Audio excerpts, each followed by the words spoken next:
Welcome to Blackfeather Guild. Before we go in and say hi to the cast and get started with the show, I wanted to talk very briefly about viewer actions and a little bit about sponsors. So first off, there's a number of ways that you can actually actively participate in the show through viewer actions. One of the easiest ways to do so is through retweeting the game tweet. You should see that somewhere in chat if it's not in there already. But you just click on that link and hit retweet, and for every 5 retweets that we get on that, it will add a bonus to the cast pool and the game master pool. Now, in most cases, that's going to be an extra d6 that they can add on to any roll. Basically, a great way to use that is if a player is almost meeting a DC, but they're just not quite there, they can grab one of those d6s from the cast pool, roll that, and then add that to their roll. Basically, is how that works. Same with the GM. So that's one of the easiest ways that you can participate that way. Another way is through guild coins. That's our Twitch channel points. If you look at the rainbow colored icon, it should have the Blackfeather Guild crest on it. It should be right below your Twitch chat box. If you click on that, it'll show you all the different things that you can get with those. The biggest one being plot points. Now plot points, you can see an example right over here. They all work pretty much the same way. It's just a matter of how big of an impact they have. So for the example, when we've got 2 plot points, the player of your choice gets something moderately helpful or unhelpful. Enter any suggestions for the GM into chat, or you can have the GM come up with something entirely on their own. So just choose if you want it to be helpful or unhelpful to the party, and that's kind of how you can use them. You can throw in your own suggestions as well. How those work: 1 plot point is something trivially helpful or unhelpful. 2 is moderately, 3 is very, and 4 is very to the entire party. So if you want to do something to help the entire party or really throw a monkey wrench in their plans, 4 plot points will do that. So that's guild coins. And then finally, we've got donations. So if you want to help out with keeping the lights on in the place, so to speak, there's a number of ways that you can financially contribute. One of those being coffee.com/Raven or raven.rocks. You can see both of those examples down there at the bottom. Those are the addresses to do direct donations. You can also do Twitch subscriptions or bits. Those work the same way. And then finally, Patreon. We've got a Patreon, which you should see in chat here any second if it's not there already. And our Bard tier patrons and higher get credits towards viewer actions every month that they can use on any show that they would like. You just have to let us know in chat how you want to spend those, and then we'll hand those out. So some very cool stuff. Before we hop over to see the cast, one last thing to mention is a couple things on this chart here. We've already covered the D6 and the plot points, but the triple crits, what that means is you can gift auto critical successes. And you can, it's triple because you get 3. You can divvy those out however you'd like. You can do 2 to the cast, 1 to the game master, all of them to the game master, however you want to do it. So they work much like the D6s. The cast members just grab that when they're available and they really need them and use them. So it's pretty cool. And then finally, the last one, introduce an ally or enemy NPC. Just give us a brief description of what you want this character to look like, kind of their character concept and a name, and let us know if you want it to be an enemy or an ally to the party, and the GM will basically take that and run with it. So really cool ways that you can participate. Lastly, I just want to take a quick moment to mention our sponsors. If you look at the logos down below, that's who's sponsoring this episode, and we'll talk a little bit about that before we introduce everybody as well on the next scene. So yeah, check all this stuff out and thank them for supporting us, and thank you for being here and watching. Let's go say hi to the cast.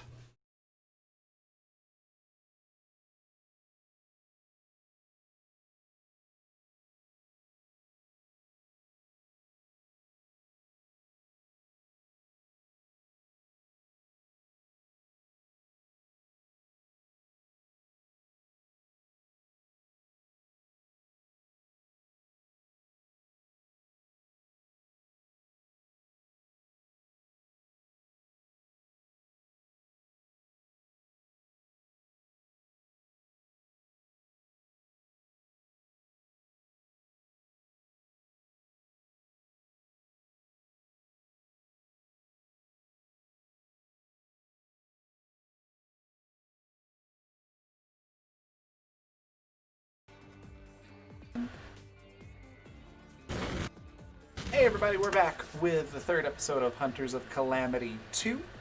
And yeah, it's going to be interesting. When we left off last week, Al had tried to steal this like Chihuahua, I think is what it looked like normally, and then it would hiccup or something like that, and it would turn into this horrible tentacle monster, and then go back to being a regular little Chihuahua. So Al tried to steal the dog from its owner. The party protested, and it transformed inside Al's duffel bag and kind of destroyed the bag. This is kind of where we ended things off last week. Their vehicle is amazingly still in operating condition, like nothing wrong with it, aside from a poor job on the advertising wrap that's on it. And I believe they were heading next to the Church of the Sleeveless Way to see what resources they could use, be it personnel or otherwise, and finding these vaults. Doing that without having to get everything over to... I believe we were going towards a dog vault first. There's 2 possible locations that are in the general same direction, and that you are right. That was one of the other ones. So we'll figure out where you're going here in just a moment. Before we do jump in, though, I want to give everybody a chance to introduce themselves. So we're going to start with the usual top left on the overlay. Zan, tell us a little bit about Jebediah and yourself. Yeah, hey everybody, I'm Zan. I am a professional DM and content creator for 5e, for StoryPath system, powered by the Apocalypse, and a whole bunch of other games that are currently out on the market. And I even kind of make my own games every now and then, but that's neither here nor there. I am playing Jebediah Mason in this game. Very different from the other characters that I have breathed into life in this world. And he is kind of a fairly young lad that has just joined a cult for the dental insurance and is trying to get his hero Wesley to come back to the Church of the Sleeveless Way and quit this frivolous life of sobriety. Fantastic. Next, we've got Nikki. Tell us a little bit about MJ and a quick bit about yourself. MJ is a woman who is um, she's trying to make money so she could get her own place that's not like corporate, and she's just trying to make this through the best that she can. And I'm Nikki. I am here to just have a lot of fun. Sorry, I'm distracted. No worries. Awesome. And we'll hop on over to Alex next. Tell us a little bit about Al and yourself. I'm digital artist. I do commissions and stuff, and I'll help you do character design work and stuff if you need a hand with that. I'm playing Al, or Albot. She's quiet and sees things, and if she wants them, well, nobody's stopping her. Well, they just end up in a pocket. She's helping out this crew because she's trying to find signs of her sister, who went missing while vault hunting. Awesome. And you owe her a goddamn dog. Next is Pat. Tell us a little bit about Wesley and yourself. Sure. I'm Pat. I'm a tactic on Places Online, and I play Wesley. As Zan mentioned, Wesley is a cult pretty high up in the cult of the Sleeveless Way, but has been missing for several months and is no longer in the altered state that he was throughout the entire year or however long that the cult was forming. So this will be his first time returning to the cult whenever we get there with, I guess you would say, like open eyes and with all of his senses to see what they have made. Oh, it's gonna be great. We'll hop on down to Icy Historian. Tell us a little bit about yourself and Lula May. Hi, friends. I'm Icy Historian, and I am playing Lula Mae Jessup, who is a gun modifier and questionably legal arms dealer who was caught supplying weapons to people whose aims are not in line with those of the corporate overlords on Calamity. And as a way to show how Danco truly brings people to the light, she was given the opportunity to sort of have a public rebranding. So she is now Lula Mae the Lemonade Lady for Lula Mae's Lemonade, but she is 100% still doing gray market and darker weapon modifications, and is now has been bearing her shoulders for quite some time now, and is joining her new friends on the way to the Sleeveless Way, because if she doesn't, she'll probably be hunted down by a rogue corporation, so that'll be exciting for everyone. And here we are. Fantastic. And then last but not least, Michael, tell us a little bit about yourself and Amanda Starr. Hello there, I'm Michael Wayne. You give me a clip, I'll give you a chip. You can often find me on Twitter as well as Twitch doing one crazy thing or another. I will be playing Amanda Starr, who is after the man who's, or well, rather the person that smells of sunflowers, and hopefully to avoid drowsy Maggie. It should all be fine, right? It's all fine. Yeah, absolutely. Totally isn't going to be a dumpster fire on wheels. Not at all. And that just leaves me. I'm Raven. I'm the creative director for the Raven Evermore, which involves a lot of things like tabletop game design, professional game master, voice acting, composite art, and graphic design. And obviously, I stream tabletop regularly. And then, yeah, I will be everybody else in the game as the game master.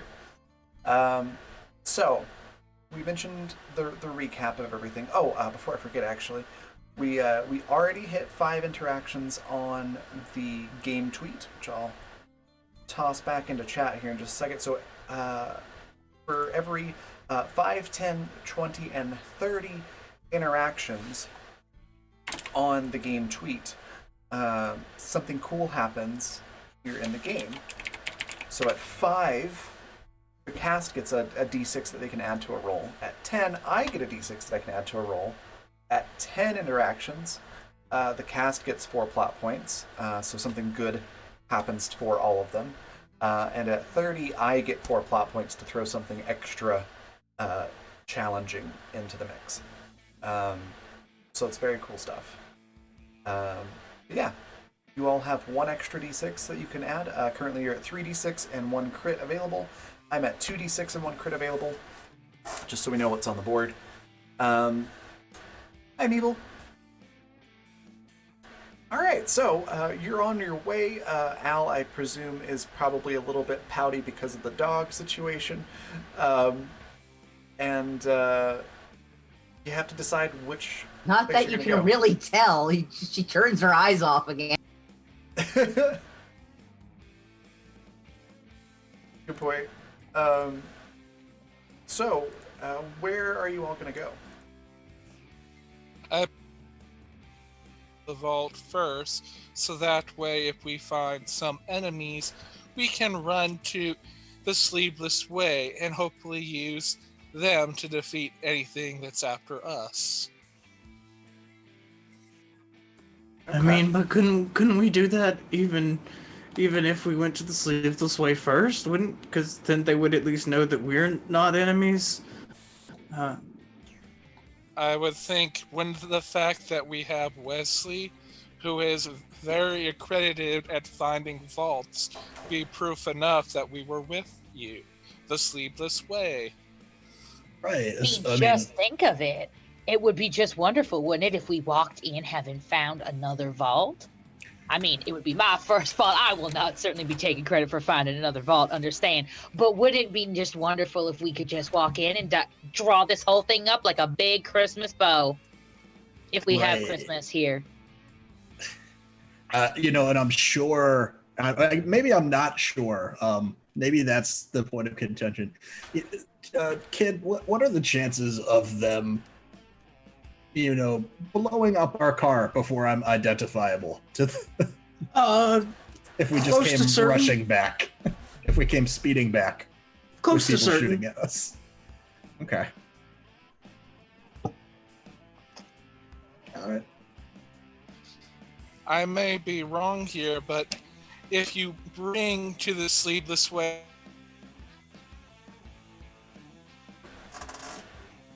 they're just gonna see a car speeding towards them, and they're gonna shoot it.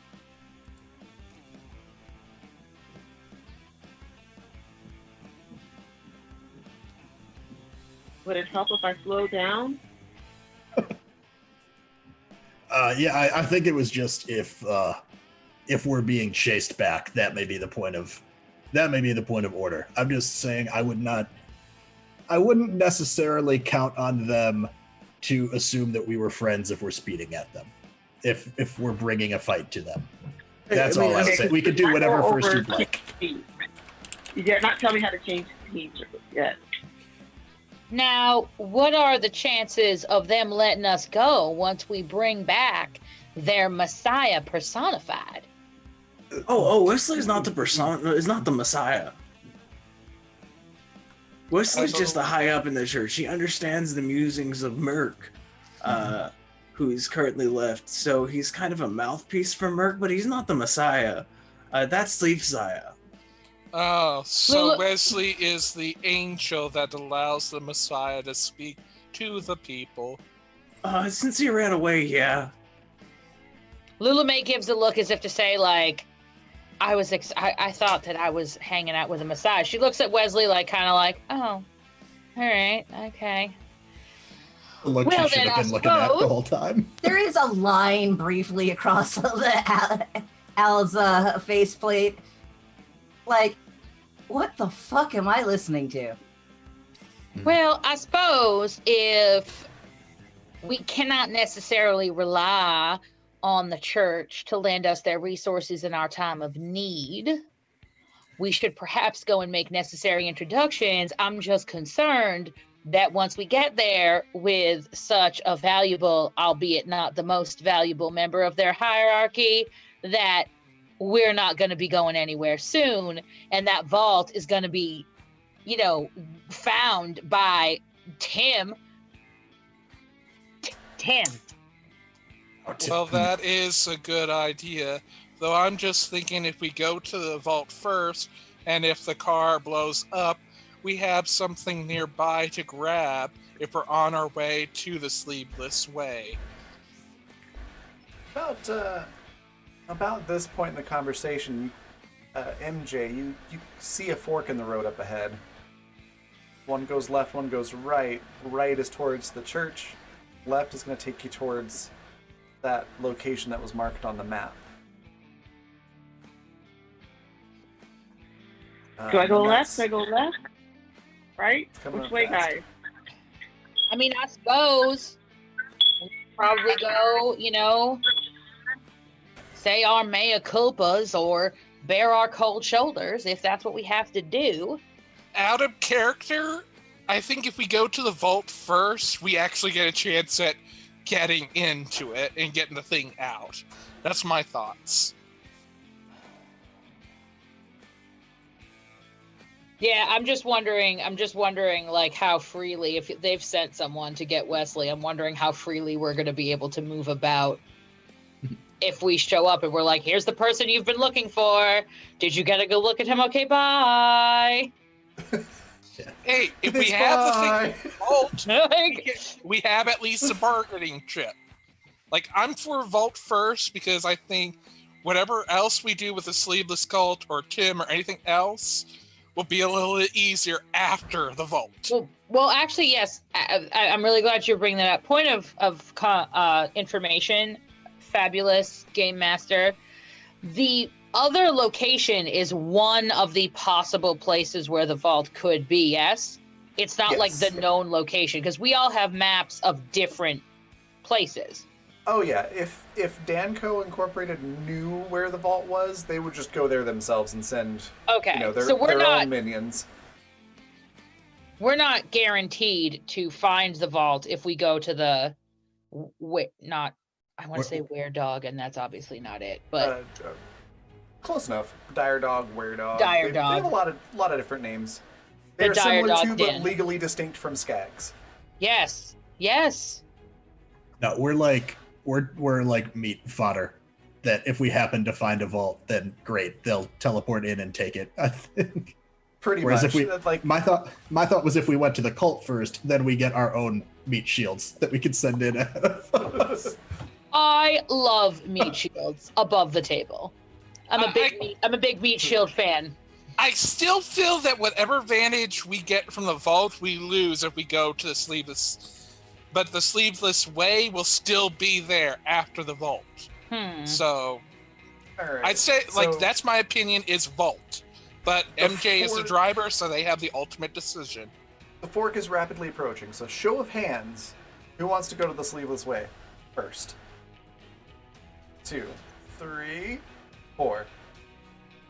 Okay. Sleeveless Way wins it, I think. So, MJ, the consensus in the vehicle seems to be to go right. However, you are the driver. You can still turn left if you want to. It's up to you. She's going to try to turn right, but remember, she can't drive very well. That's a good point. She's the best driver out there. That's a good point. Let's do a mechanical engineering roll, and see if you can turn the car at all. That's a good point. Okay, let me.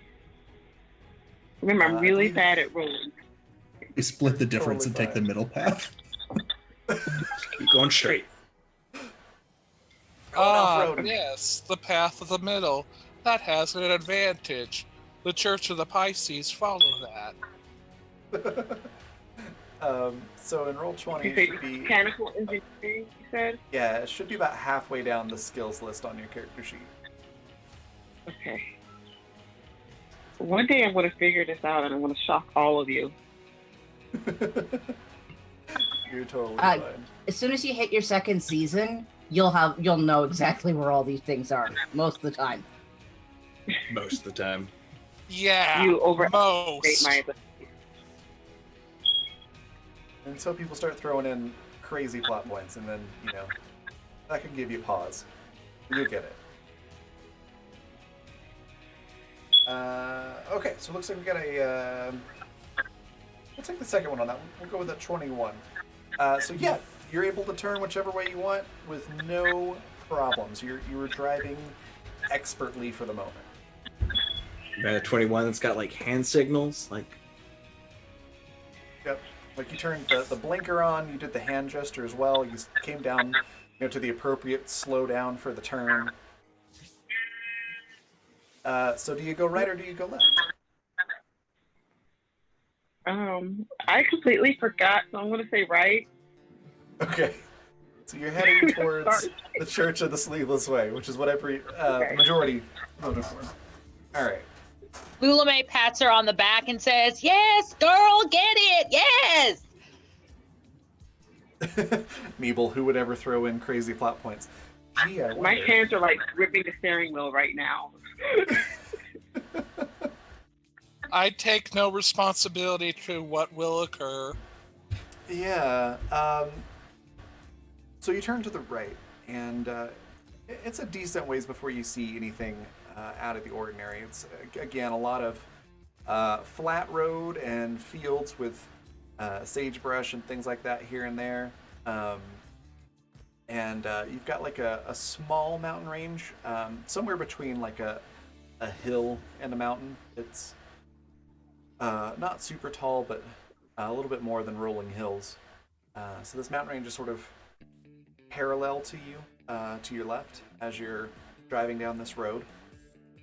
It's getting a little bit later on in the day, so probably around 6 p.m.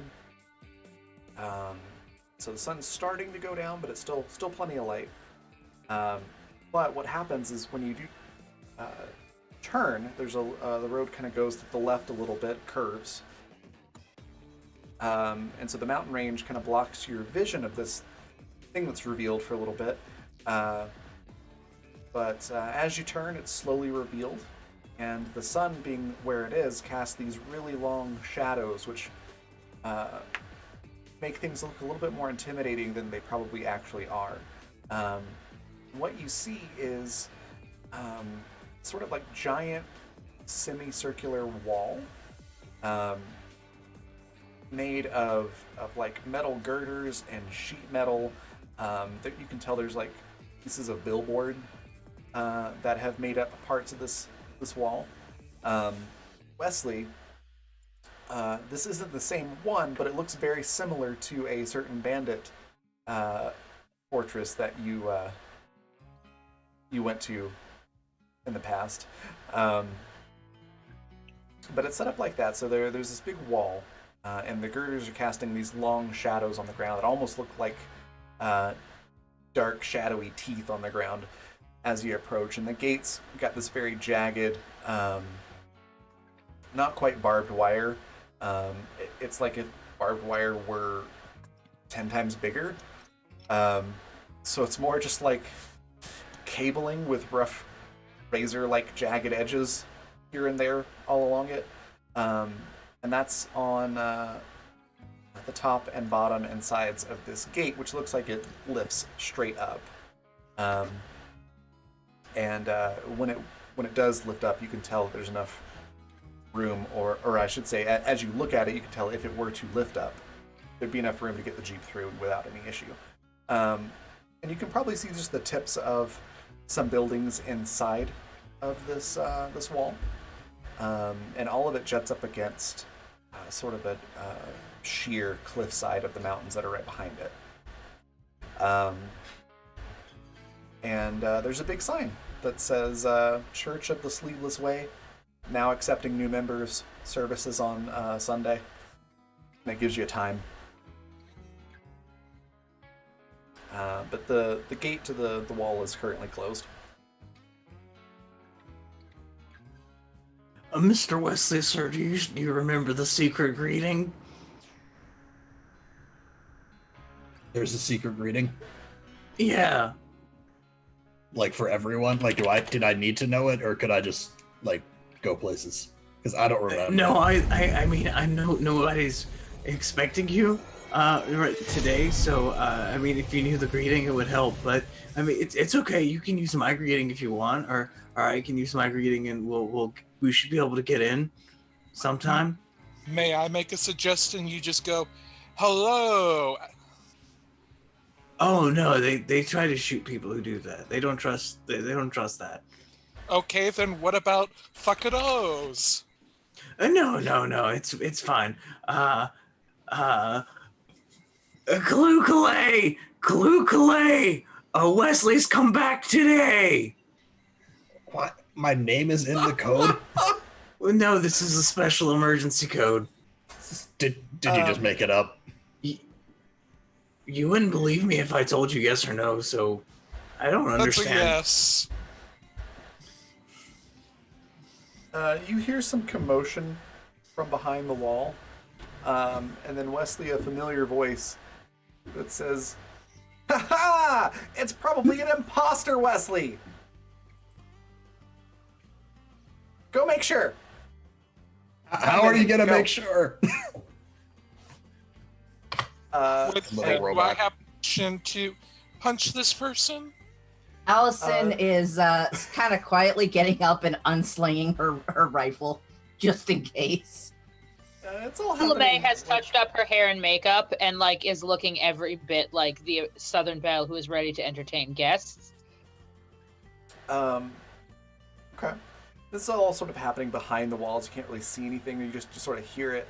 And after a few moments, hear what sounds like bare feet on metal stairs. And then this little head sort of pokes up over the edge of the wall, and they've got like dirty goggles on that they can barely see out of, and sort of like spiked hair. But when I say spiked hair, not like, you know, you just styled it spiky.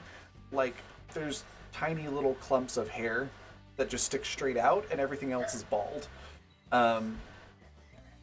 And they look over the edge of the wall, and they're just like, "How do I know it's really you?" The fuck do you mean?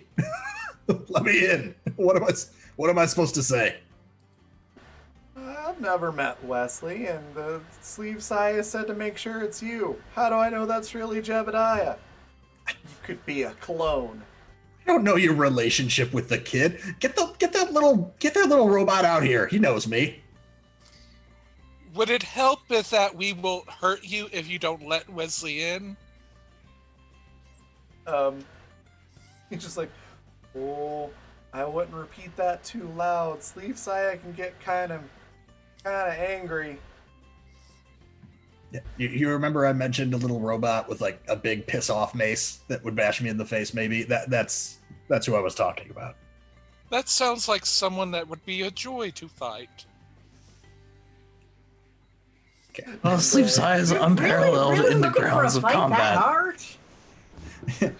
Wesley is kind of like in his mind, like maybe crossing Amanda off the list of people that will make it through this. Luke I'm rooting LeMay for her. shouts out, "Forgive her, she has not been well." And then she gives Amanda the look of like, Oh, I know. I'm good.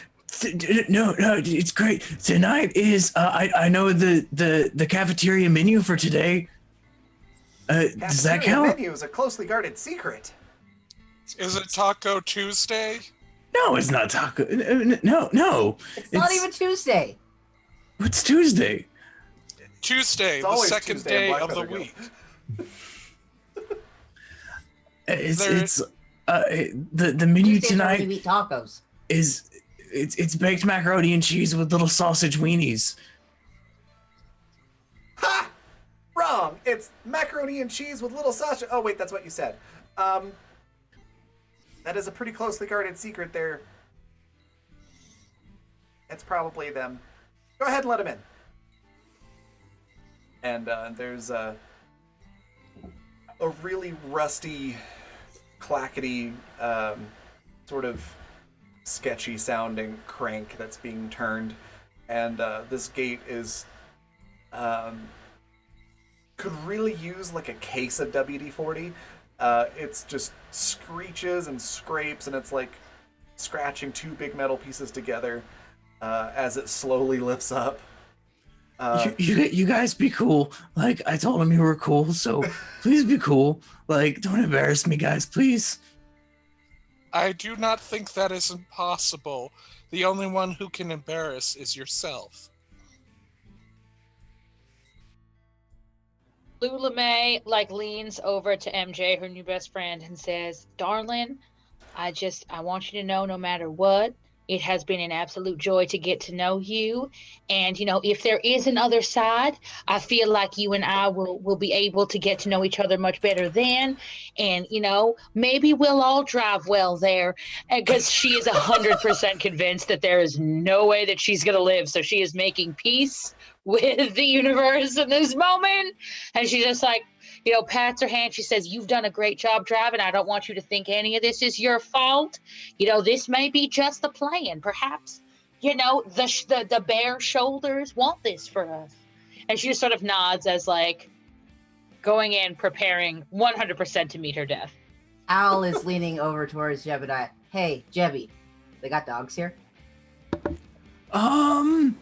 Some people would qualify them as dogs, yes. Good. It opens up high enough for you to get through, and as you drive in, Sleeve Saya, this little boxy robot on one wheel, with noticeably uncovered arm ports, here's Lula May's sort of speech and kind of looks over at you and says, have you ever considered a position in public speaking? I think you'd be great in our public relations department. Lula May flashes a smile and says, "Oh, well, I do declare that has never been something that has crossed my mind. Perhaps, once we sort of get ourselves acquainted with your fine establishment, we could discuss it further." That sounds like a good deal. And then he just turns and yells at somebody that you can't see and just goes, "You hear that, Ted? You're out of a job." Ted was our last head of public relations. And then he looks to you, Wesley, and goes, "Wesley, I'm so glad you're here." Wait, you got another Ted? That's like the third one. Oh yeah, that's was one of the new tenants. Once you reach a certain level in the church, you forsake your old name and you become Ted. Oh. It's a big honor. They wouldn't let me take the mantle of Ted yet. How many mongoose do you have to be before you become Ted, kid? It's no mongoose. Mongoose? No, it's not mongoose. You have to be like an emerald falcon at the very least. A robot. Do you know of anyone that would smell of sunflower seeds? Hey, don't just call him robot. He's got a name. What, I don't just call y'all human. I thought that's what you called me, was human. No. I can see you are very confused, new minion. Looking at you, Amanda. I am Sleeve Saya. I'm pretty much in charge here, so... That's why I thought you were best to ask, so I do not bother you anymore. Have you known of someone that smells of sunflower seeds? Everyone around here just smells like BO and wet dog. Thank you very much. I will now shut up. Sleeve Saya turns back to you, Wesley, and goes, "I'm so glad you're here! Oh, exalted minion!" And then in a quieter voice, he's like, "I have no idea what I'm doing here, and everybody keeps trying to admire me, and it's getting really old. Help me!" Right. Okay. How?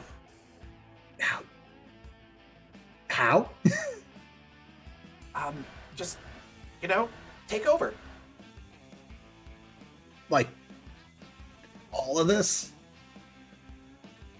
Well, I mean, I'll still be, here in an official capacity and everything, but I'd much rather go out and slay the dragons again. Administrative work is not as much fun as it sounds. Right. And so, wait, am I supposed to be doing the administrative stuff? Yeah. Don't you have a TED for that? Well, I did have a Ted for that, but he died. He got a paper cut, and it got infected, and then his hand fell off, and then he started acting kind of funny. And What kind of seemed paper really are you sick. using? Oh, here, let me get you one of the official scrolls. And just out of some compartment, Sleeve Saya pulls out this scroll that's looked like it's made of some sort of skin. It's basically rawhide at this point, and he has a lot of trouble unrolling it. It looks incredibly unsanitary. Mm-hmm. Okay, do you have, should we go, is there some place we should chat about this privately around not so many TEDs, and you can tell me what the problems are that we have to fix? See, 'Cause this is why we need you in administration. Well, the kid also said something about us being broke. Oh, right. Wasn't supposed to tell you about that part yet. Then the kid did not say that, if that protects his life. Oh, I knew it with divine powers. roll charm on that one. Oh. Can Lulame help by supporting and backing up his story? Doesn't he Absolutely. get advantage for being the voice of God in this community? Ooh, that was better than I thought it would be. I'll With my take that into negative account. 5. Lulame, so while because Lulame has now decided that she is 100% going to if she's on the good side of this cult, she's gonna milk this baby for all it's worth. So she leans in and she says, "Oh yes, Leaveside, it was a most miraculous event. We were sitting in the car on the way here, and all of a sudden, poor Wesley got this look of serenity on his face, as if the light from within was allowed to fully shine. And he said, 'We must go, for my people need me.' And that is what brought us here. And we are so glad to be able to be here and bring our abilities to use where they are most necessary." What do I roll to actually do that? Charm. That was Great. amazing. This is the role I was born to play. And Pat, the lighting in that room as you did that was perfect.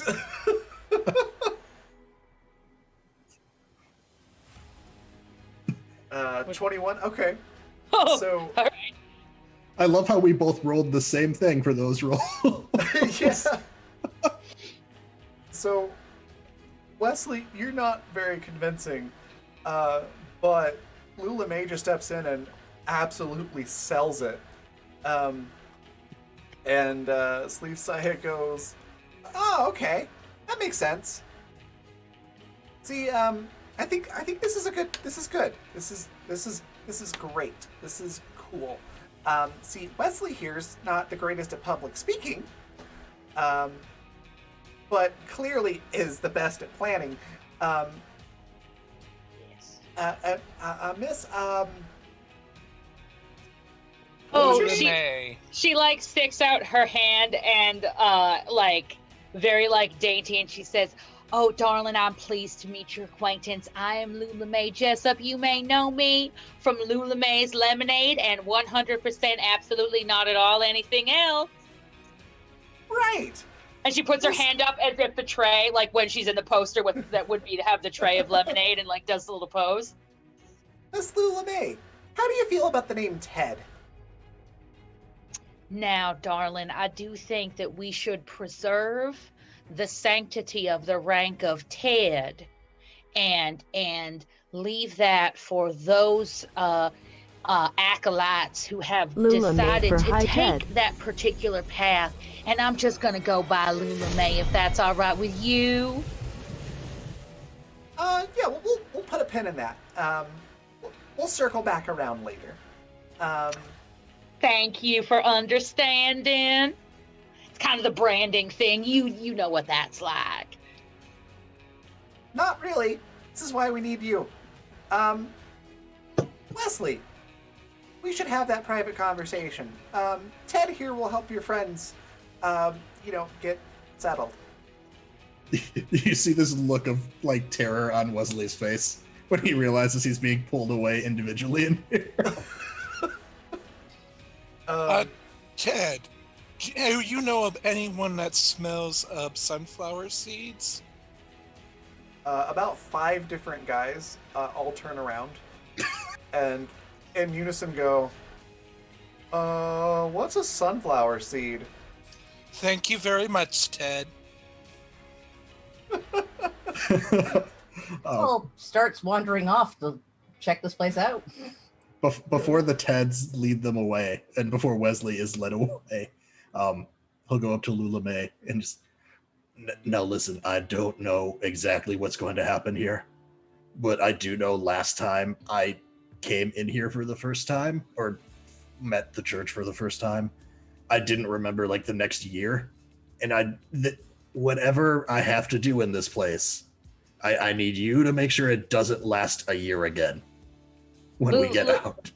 Lula May is going to fix her best public relations major smile so that like everyone else is like totally calm, and she's going to look him dead in the eye with eyes that are very serious, and she's like, Wesley, darling, understand there isn't a way in hell that you and I are not walking out of here in a couple of hours, maybe a day at most, and going ourselves on a vault hunt. Now, you do whatever you got to do to keep your mind clear and your head right, and you just let us take care of the rest. Okay. Yeah, just get a sense that we haven't known each other long. Get a sense of this me so that you'll find. I tried. You'll find out when it happens. And I walk away. Also, quick thanks to Nebel for that 100 bits with the caption Lula May for High Ted. So yeah, Sleep Saya escorts you to another building, which is basically just a conference room with, a ceiling, essentially. It's the whole little building is just the conference room. And given your surroundings, this is actually a pretty decent looking conference room for the situation. The table looks like it's made out of mostly one piece. Like half of it looks like it might have been one conference table, and the other half looks like maybe it was a different model. You're pretty sure you see like half of a Barks logo on one of the sides. So maybe they just pieced 2 together. But the chairs are pretty much all the same, and it's comfortable. Sleeve Saya sort of rolls up to you and says, so yeah, we had a lot of money because of the whole vault thing. But there may have been some investments with a certain real estate agent who told us there would be lots of free real estate, and it didn't pan out. Did we get scammed by that burrito truck driver?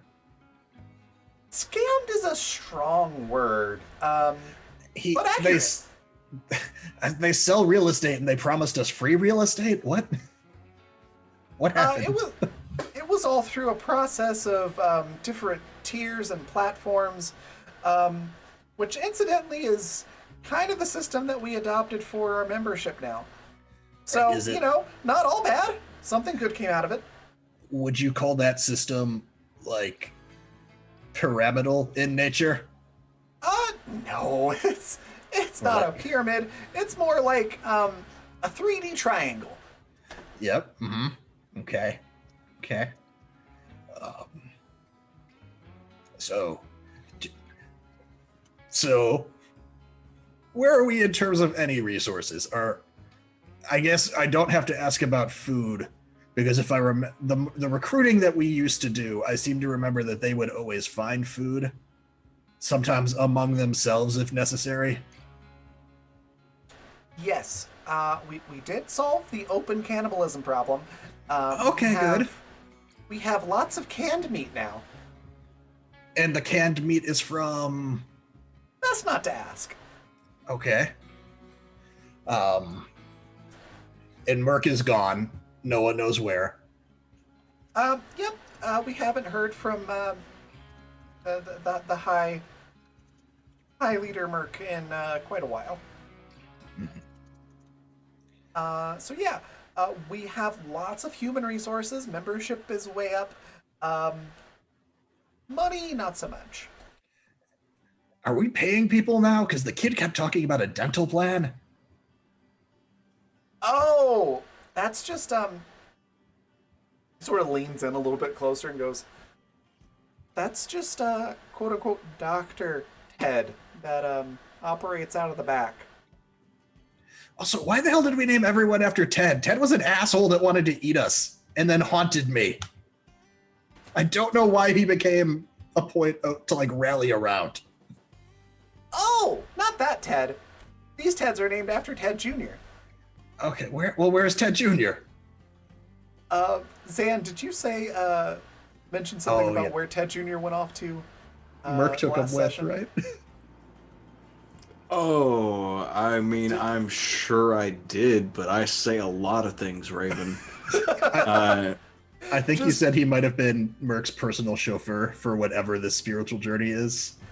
Sure, that sounds right. Just for the sake of continuity. All right. So yeah. Ted Jr. went off with Merc, and we couldn't just call everyone Merc, so Ted seemed like the appropriate substitute. All right. So people are... How is morale? Are people... Have I been brought in as a figurehead to, like, be guillotined? Like, what is... Everyone's happy here. They drink, there's lots of... You may have seen it in town. Merc's whiskey. Right. Moonshine. They don't feel much of anything. God. Right. So, we're good. So on that money front, now do you remember that asshole at the last vault that we were at? Famous Amos. I think that's a cookie company. Dan something. Oh, Dashing Dan of Danco Incorporated. Yes. So I think they're after more vaults, and they're claiming that we never found one, which is obviously an affront against us as an organization. So This shall not stand. yes. But they're recruiting a bunch of people, presumably to scout locations for them and die in the process, but at least let them know if there's an actual vault there. And that's how I met all of these folks. So I feel like all of our problems would be solved if we just did the job of actually finding one, since we're the only ones that have actually done that so far. This sounds like the best course of action. We'll And I mean, find a vault. we were an absolute mess the first time around, but like, so the second time should be easier, right? Yeah. Of course it will. Yeah. And like, the more he says, yeah, the less convincing it sounds. But they just say yeah a few times. And they're like, yeah, so we'll find a vault, restore our rightful place as the Vault Hunters. We'll solve our hemorrhaging bank account problem, and It's actively hemorrhaging? I don't like that term. When you say actively, Are we somehow still losing money? Is the question. let's just say that the bank account balance is not staying at the same number and it's not going up. Where is it going, Lisa? Down? I don't. I meant to. I meant to where? I meant to where, buddy?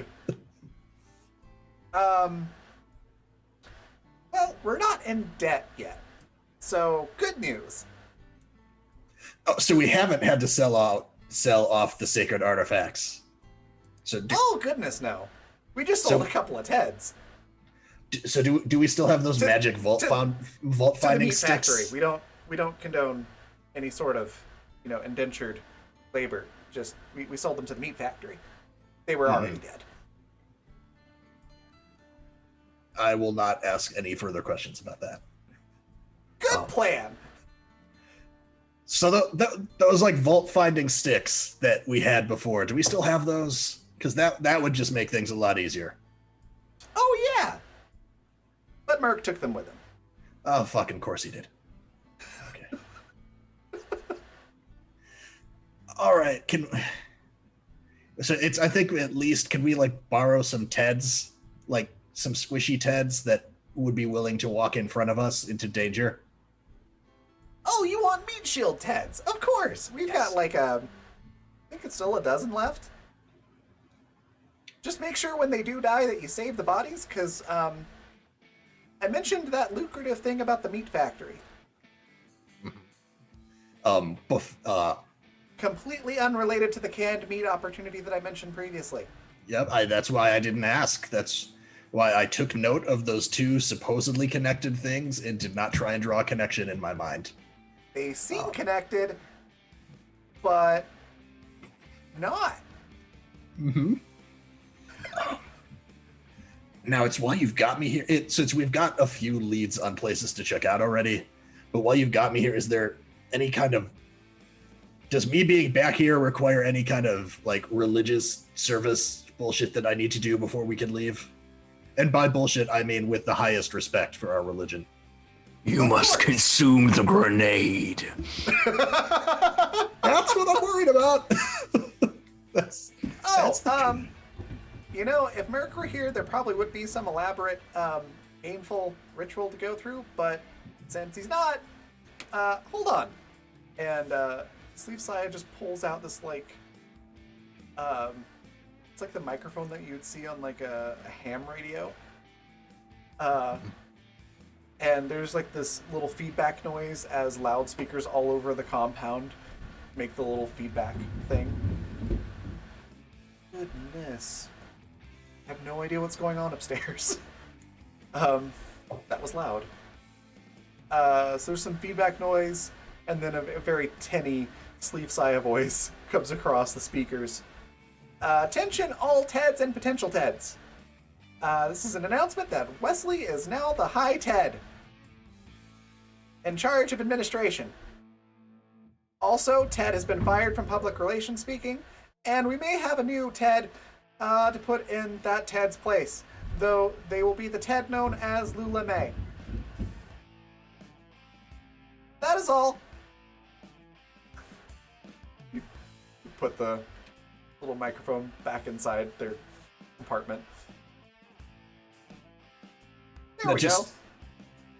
Just for my peace of mind, this Ted thing wasn't my idea, was it? Was this one of mine? Let me check. And they pull out some notebooks that are splattered with blood and dirt and things. I can't tell if this is your handwriting or Merc's handwriting.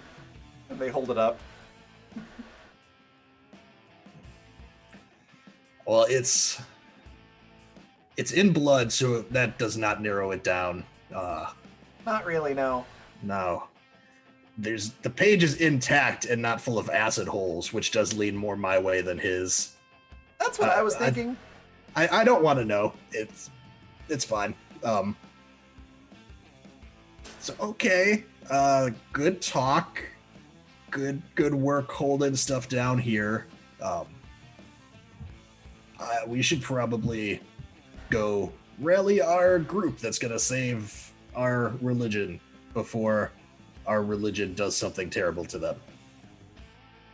That sounds like a great plan. I'm gonna go polish the old vault hunting hammer and get ready for when you find the vault so I can come in with reinforcements. Yep, that's a very useful. Yep, thank you. This is gonna be great. Everything's gonna be awesome. Ha ha! Then he opens the door for you, Okay. and a Ted escorts you to the rest of the group. Rewinding a little bit, back to the other group. There are two unkempt-looking fellows. They've got like they're wearing pants, but like one pant leg is like shorts, and the other pant leg is all the way down to their ankle. No shirt. One of them's got like suspenders on that they clearly don't need. They're just sort of there in place of a shirt. And they sort of quietly escort you to another building inside the compound. And inside it's like a giant mess hall, so or like a cafeteria. There's sort of crudely made picnic tables. Each one cafeteria, yes. Each table has like 3 bottles. There's like a red one, a yellow one, and a brown one. That are like in the middle, like condiment bottles. And then there's like, you know, in a normal cafeteria, you've got like the line where the food is. That's there. And one of the Ted speaks up and says, "Well, we'd like to welcome you to the Church of the Sleeveless Way. Please enjoy any refreshments that you would like. I like the yellow sauce personally. They'll help you over there at the other counter. And just don't drink the water." Can one of the Teds direct me to where you have automobiles and other vehicles so I can attempt to build something and not get the rest of us killed? I'm not really at the high enough Ted level for the motor pool. Just the direction. That'll be good enough. Yeah, you'll need to talk to a steel Ted, or at the very least an iron Ted. That's that way. They sort of point towards an area that looks like a big garage. Thank you, Ted. And Amanda heads that direction. Okay. You guys should really check out some of the canned meat. It's pretty good. I mean, I go brown sauce on it, but it's pretty nice. Like, we don't really question where the sausage and the macaroni comes from, but I mean, it fills you up. Lula May So- smiles and graciously thanks the Teds and goes back in the direction of the kitchen with like a notepad that she has somehow produced and is taking copious notes. Okay. So Al's gonna go for a walk and see what she can't find that's not being watched and not nailed down. Oh god. Okay, so we'll deal with each of these things individually. What is MJ doing? Does she still have the plans for that flying vehicle? You do. She wants to go to the tech to see if she can find stuff to build that flying vehicle. That's the direction Amanda went towards. Yeah. Yeah. I was gonna say you probably were able to hear Amanda's conversation, and that would be the most likely place to find those types of materials. Okay, because she wants the flying car, Okay. so she's gonna try to figure out how to get that. Okay, so we'll have MJ and Amanda head that direction then. And then Jebediah, what are you doing? I'm just gonna have dinner. This is normal stuff for me. I hope they, I hope I get picked to go back on the outing with them, but, I mean, I kind of did my job, so I'm gonna have some macaroni and cheese and some canned meat with brown sauce.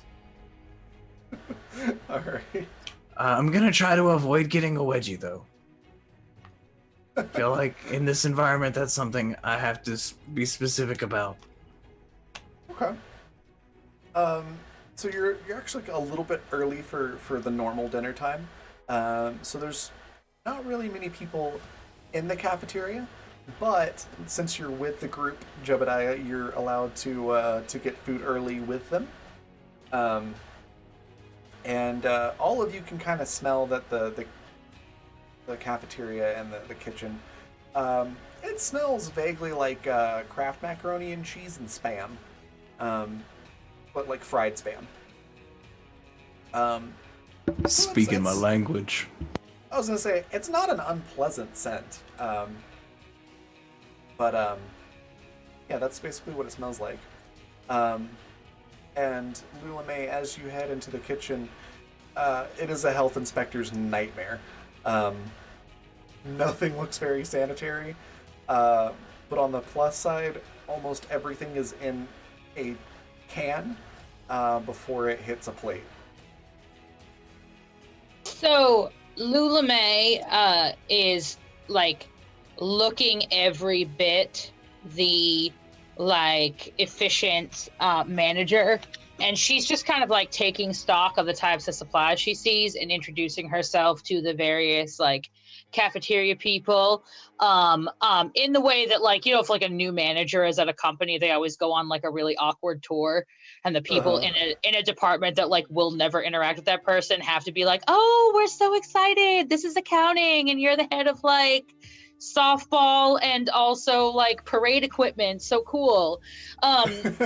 So she's very much doing that, and what she's trying to figure out is like, what are the supplies that are available, what are the people like what's kind of going on at the cult, because she's like not like Wesley's like warning earlier is making her a little or a lot skeptical, and she kind of wants to like make sure that she's able to like protect the rest of the group if anything is like foul.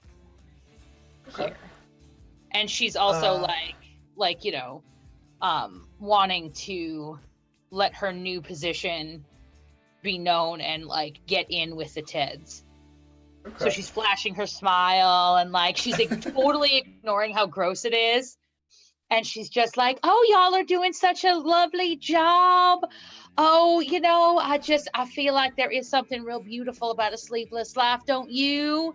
A life of service, a life of goodness. And she's like every bit the like prosperity gospel preacher. Like she's just like living in this moment, but she's taking like really detailed notes of like the status of everything. Oh, that's great. Okay. Give me a sight roll as you try to survey what supplies and materials are here. Okay. So So 15. 15. There's a lot of mess, and you basically just get sort of like a general glance at everything. Excuse me. You do see there's a lot of cans of something that it's like, you know, like your basic Acme brand meatball in a can, and it's got like 4 or 5 meatballs in this can, big ones. There are like the giant Costco massive can sized of macaroni and quote-unquote cheese, and then you see just shelves and shelves and shelves of new Ted brand canned meat, now with 20% more Ted flavor.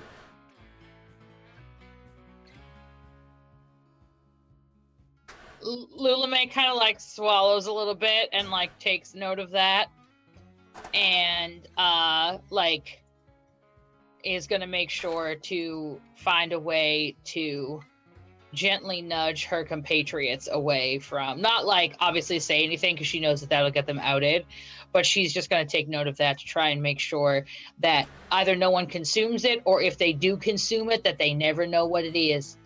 Good plan. Don't call the Ted people, it'll go to their heads. Just Oh my God. we're just not going to think about it. Like if she sees like MJ or Amanda or Jeb eating and she like, oh, poor darling Jeb, and she's just like, I'm not going to ruin him. If he's here for the dental plan, life could not have been kind. I will say this: the cans do have obviously not a picture of Ted, but there's like a pig on the can with like a little bandana that says Ted on it. So it at least, you know. Yes, there's a bit of plausible deniability. Yeah, it may or may not contain Ted. Yes. But yeah, she's kind that's of about all you see. like wants to have a lot of information and also get in good with the Teds in case her influence is needed to get them out of a jam or get Wesley out of a jam. Okay. Yeah, most of the kitchen staff there acknowledges you, but that's about it. They don't seem to be very talkative. Are there female Teds? And other like are most of the Teds like male presenting individuals? So far you haven't noticed any feminine looking Teds yet. Out of character meta information, yes, there are. You just haven't run into any yet. All right.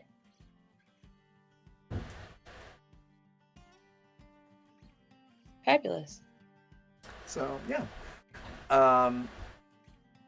Is there anything? So the only food products I can see are that macaroni and cheese, and the may or may not containing Ted. And the cans of meatballs, which And the meatballs, okay. which don't say Ted anywhere on them, but it's probably also some sort of mystery meat. So there's no telling what kind of meat is in the meatballs. Okay. Yeah, that's all you see. All right. There might be more to see here, but with the 15, that's all you see. All right. You just notice them preparing the food, which mostly involves just opening a bunch of cans and pouring it into a pot, like cauldron-sized pot, and frying up a bunch of the Ted brand canned meat. Okay. She's gonna sort of like which- lean over and inspect, and like, do any of them seem like interested in talking, or are they all pretty non-communicative? They're pretty non-communicative. There's little grunts here and there, like nods towards you, but they just seem like they don't talk a whole lot to begin with. Okay. She's gonna smile and say, "Oh, y'all are doing such a great job. Thank you so much for everything that you do for us here. Can I get y'all some lemonade?" Two of the people that are stirring a pot just look at you and go, "Oh wow, thanks. That's you don't often get. It's a very thankless job working back here in the kitchen. Thank you so much. What's lemonade?" Oh, darling, it's just great. It is a perfect, I have always said the most beautiful combination in life is lemonade and bare upper arms. I mean, I do think that it is just the way we were meant to live. And she's going to take like a small, like I imagine out of like a purse or something, like a small like thermos size canister of her lemonade, and there's nothing like funny in it. It's not like tainted or anything. And it's just she's gonna pour them like little cups, and she's gonna say, "Oh, y'all are. It must be so warm back here in the kitchen. You know, this is just beautiful for like a day when you're sitting outside and letting yourself just live a sleeveless life. Why not have some lemonade, y'all? Right?" And she like pours them all a little bit because like she does kind of feel bad that they're like back here in this kitchen and it does not smell good or anything like that.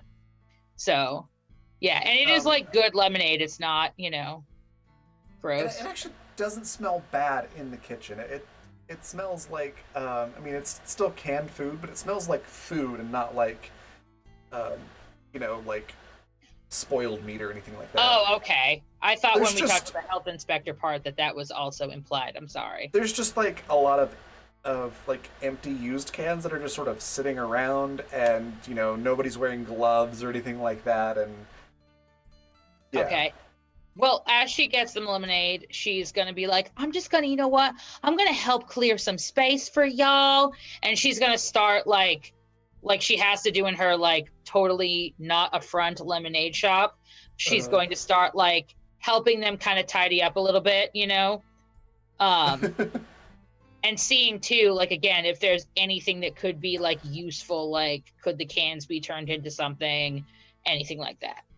Sure. As you're helping, first of all, when they taste lemonade, they act like this is literally like manna from heaven. They've never had anything like it, and they go on and on about how good it is and how surely this must prove, that you are on the same tier as like Wesley and Merc, that you've brought this holy beverage into the compound and shared it with them. Hey, thank you for that $3 donation. For a 1 plot point, there's a can of lemon juice among the cans. Yes, you also notice a can of like lemon juice concentrate on one of the shelves. They're going to be really confused when they aren't drunk in half an hour. So she's gonna look at it and like kind of she finds the can of lemon juice and she's gonna say, y'all, with this, and she's gonna like make like a joke like, y'all were holding out on me. Oh, now that's naughty. Maybe I could do something with this for dinner tonight in honor of Wesley's triumphant return. And she's gonna take the can of like lemon like base and begin sort of putting together like a larger batch of lemonade in like a clean pot if there is one. Or you find one that's mostly clean, yeah. Yeah.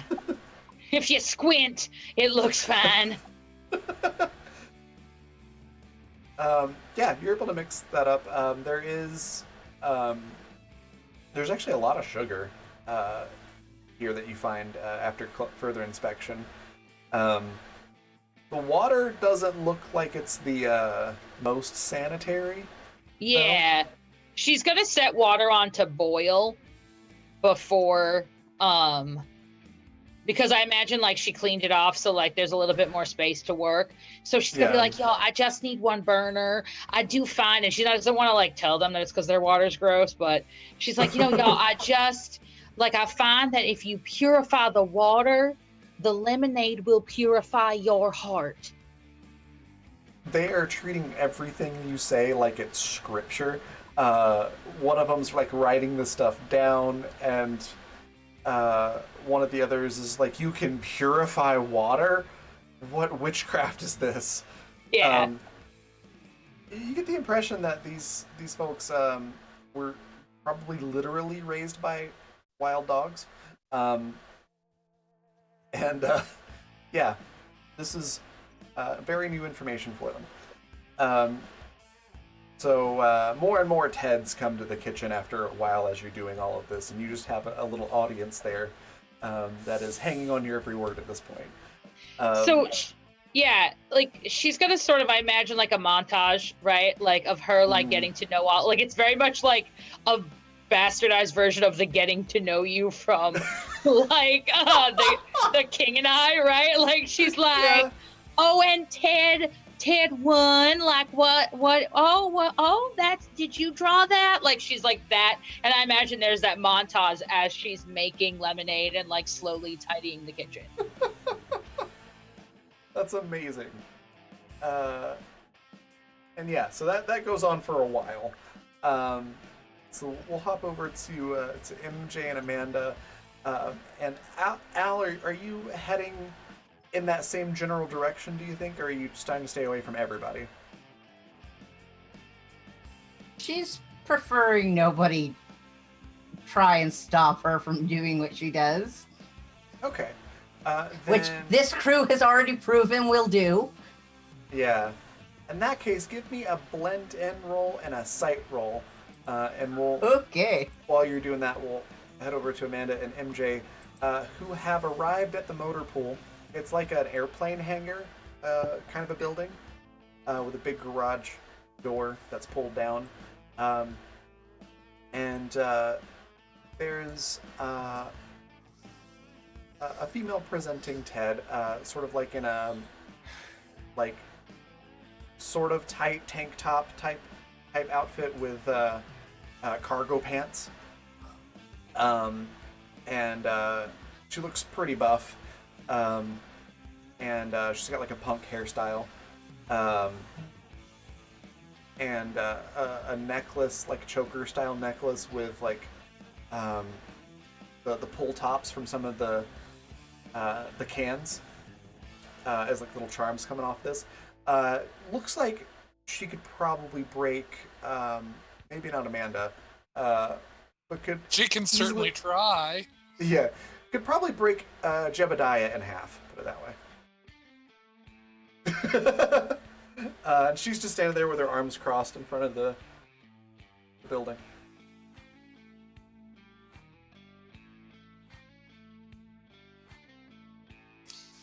Well, are you very good with automobiles? I don't know that I'd say really good. I'm really good at guarding automobiles. Well, that's okay. You can probably help us slip the things we cannot. And together, we can build a better car. Yeah, that sounds like it's above my pay grade. I can't let you in there. What about for one can of meat byproduct? Would that help? That sounds like bribery, and that sounds like something that gets you in trouble. Well, I didn't know. That's why I asked. I don't know if it's bribery or not. Alright. Well, I'm Ted. Nice to meet you. Nice to meet you, Ted. I'm Amanda. This here is MJ. Cool, Amanda, MJ. You should probably go back to your group. This is authorized personnel only. Ah, so you don't want to find a way to, help out in the ways of Wesley then? If Wesley comes over here, or a gold Ted comes over here and says to do that, then I absolutely will do that. But we have this blueprint to create air vehicles. Would it not befit you all to be able to attack from the land and the air? That sounds real fancy and all, but that's above my pay grade. I don't know about all that. MJ's looking around, kind of like seeing what she couldn't figure out. Sure. You can make a sight roll to see if you notice anything else about the building or your surroundings. Yes. What role is it again? I'm sorry. Sight should be at the Okay. towards the bottom of the skill list.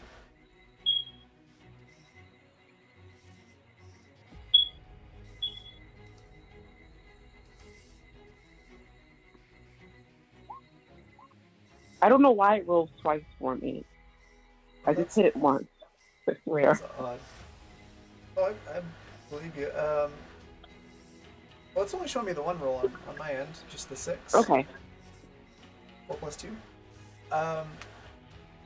So yeah, you don't notice anything else.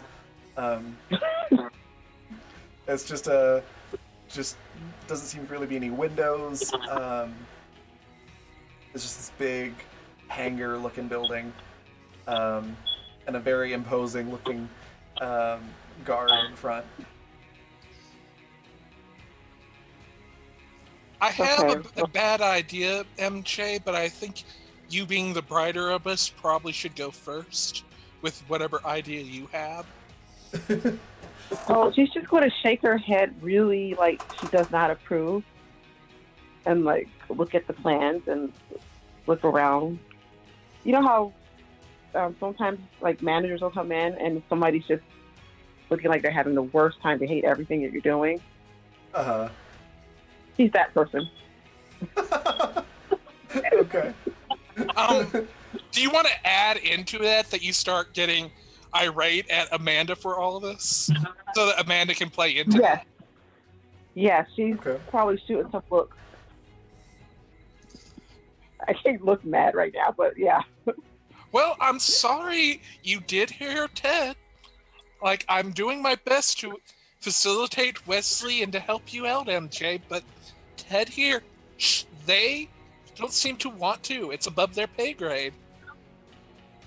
I'm just going to check something off on this list And and just kind of Ooh, that's not good, Ted. That's not good for you, and it's not good for me. You do not want to be on MJ's list. So she does look to you, Amanda, and goes, "Oh yeah, sorry, I forgot to mention she/her pronouns for me. Appreciate it." Oh, And, thank you. I'm sorry if I went with they. Forgive No, me. get another look. No, that's good. That's good. Like default, I approve of that, but just that way you know. Yeah, I'm sorry. Like I'd love to help you out, but you know, there's a certain structure. So like if you got a gold Ted to come over here and let you in, or if Sleeve Saya is not busy, or I heard Wesley's back, so that's cool. Like Wesley could let you in, but I can't let you in without one of those things. And then, like, MJ, is it fair for me to at least tell her? Like, can I at least am approved for that, or do I have to keep things silent involving him? Well, Wait, it's not really in the regulations. I know, but Wesley wait, asked us. Like, maybe if we tell her, maybe like things might change. like what are I'm gonna what are y'all do the talking page. about? What's your authorization level again? I'm an Iron Ted. Excuse me? Iron Ted. Iron? I don't see that level authorized with this knowledge. Well, that's cool. Like, I don't like to get in the middle of things that I'm not a part of. So Can It's you above like my you pay don't grade. you don't like please like they're doing their job. She's doing her job. Please don't. Listen, I have rules I have to follow. I know, These but are in place for a reason. oh, come on, please. She's doing her best. Can we not just? Y'all seem like Hit you're iron pretty, level. you're pretty wound up here. Like, just need to relax and enjoy the wind on your arms. That's the whole point of being sleeveless. If you need to like something to help you calm down, you can head over to the cafeteria. They've got the Merc Moonshine over there. It's really good with the meals. Do you And think you stuff. can do that for us, Iron person? Iron Ted? Could you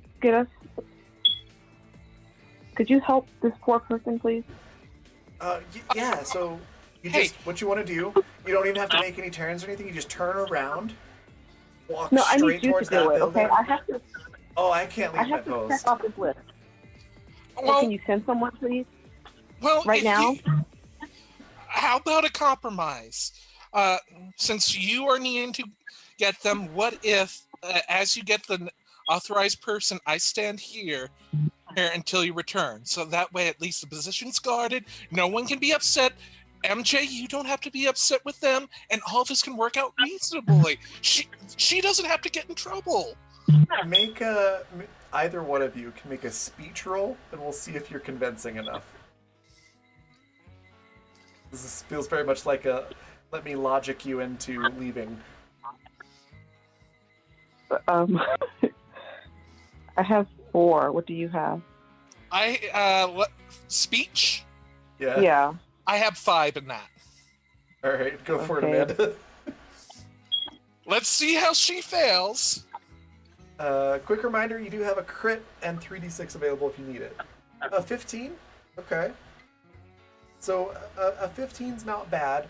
It's not enough to get her to leave, but she does feel very sympathetic towards your situation, and sort of just yells out at the top of her lungs, "Ted!" And somehow another Ted, the specific one she was calling out to, comes over, and says, "Did you call me?" Yeah, you're the one I'm looking for. These two. Well, this one, and she points at Amanda. Needs the Merc cocktail special. Very high strung. New here. No. I'm doing my best to make sure that Iron Ted doesn't get demoted and doesn't get in trouble. I'm sorry. I'm doing what MJ has requested. Like, can we please tell them, MJ? I think it would help them and avoid them from getting demoted. I'm not really supposed to interfere.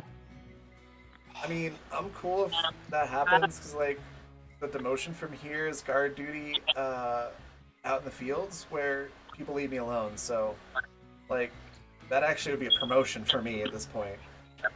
Can I talk to you privately really for like one people. second?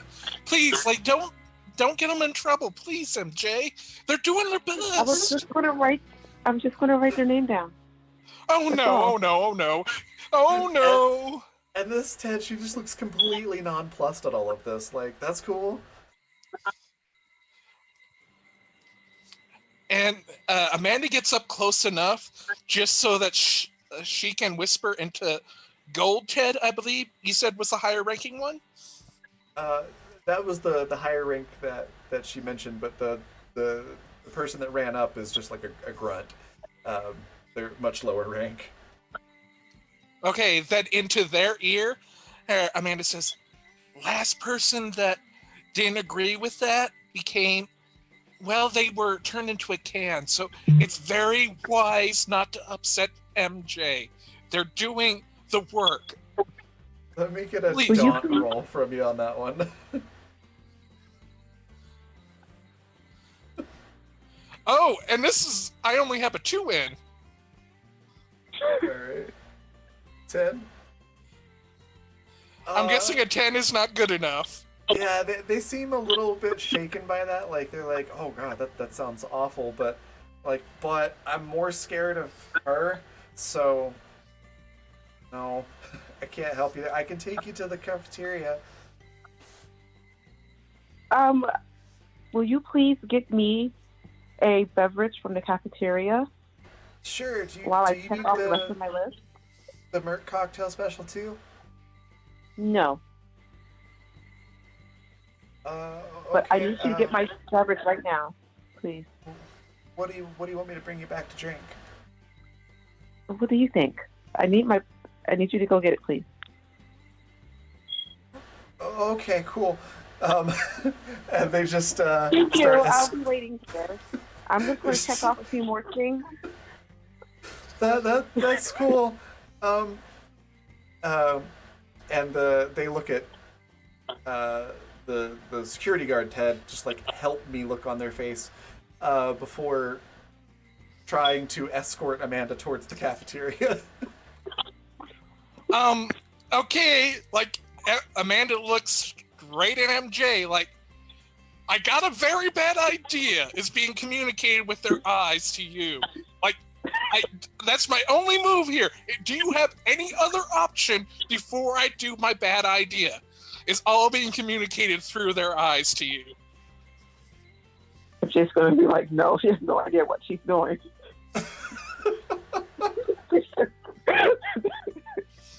Going with it.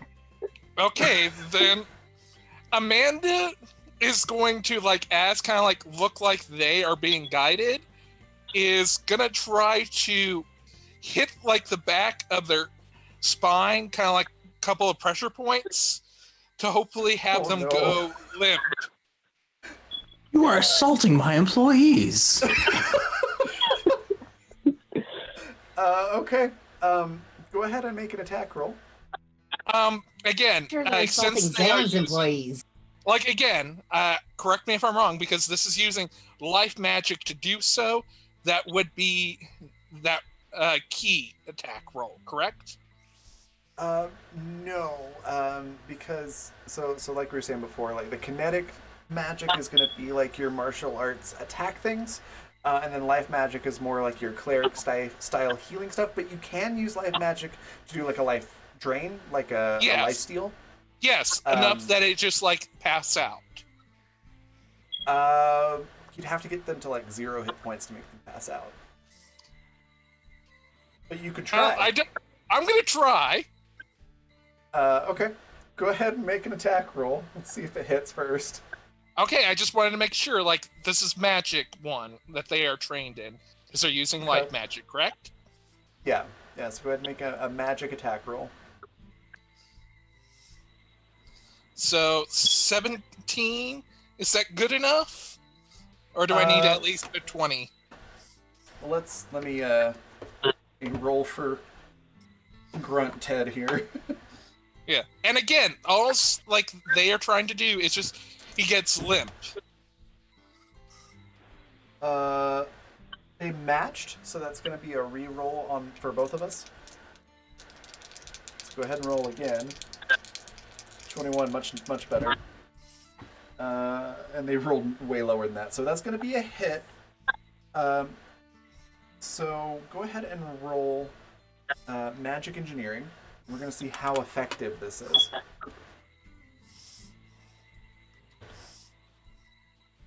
Also be sure to spend a stamina point.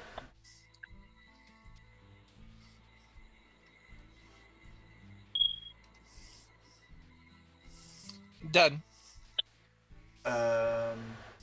Okay, so 20 for the magic engineering, is that right? Yes. Okay.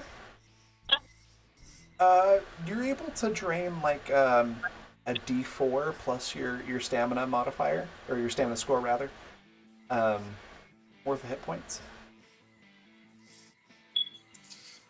So that'll be, I believe, 3.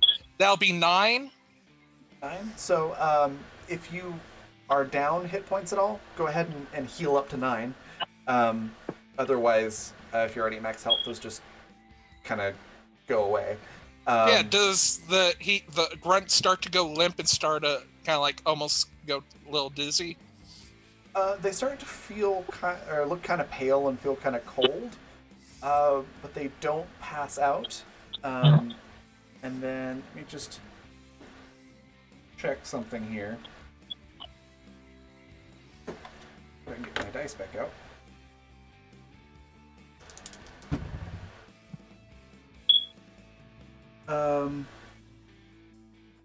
So yeah, they don't pass out, but they look kind of woozy and sick. And unfortunately for you, Iron Ted notices this and unfolds her arms. That's where we're going to take a quick break. So we'll be back in about 10 minutes. Give everybody a chance to stretch your legs, grab a drink, snacks, anything like that. And we'll be right back in 10.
Hey, and we're back. Sorry about the long break there.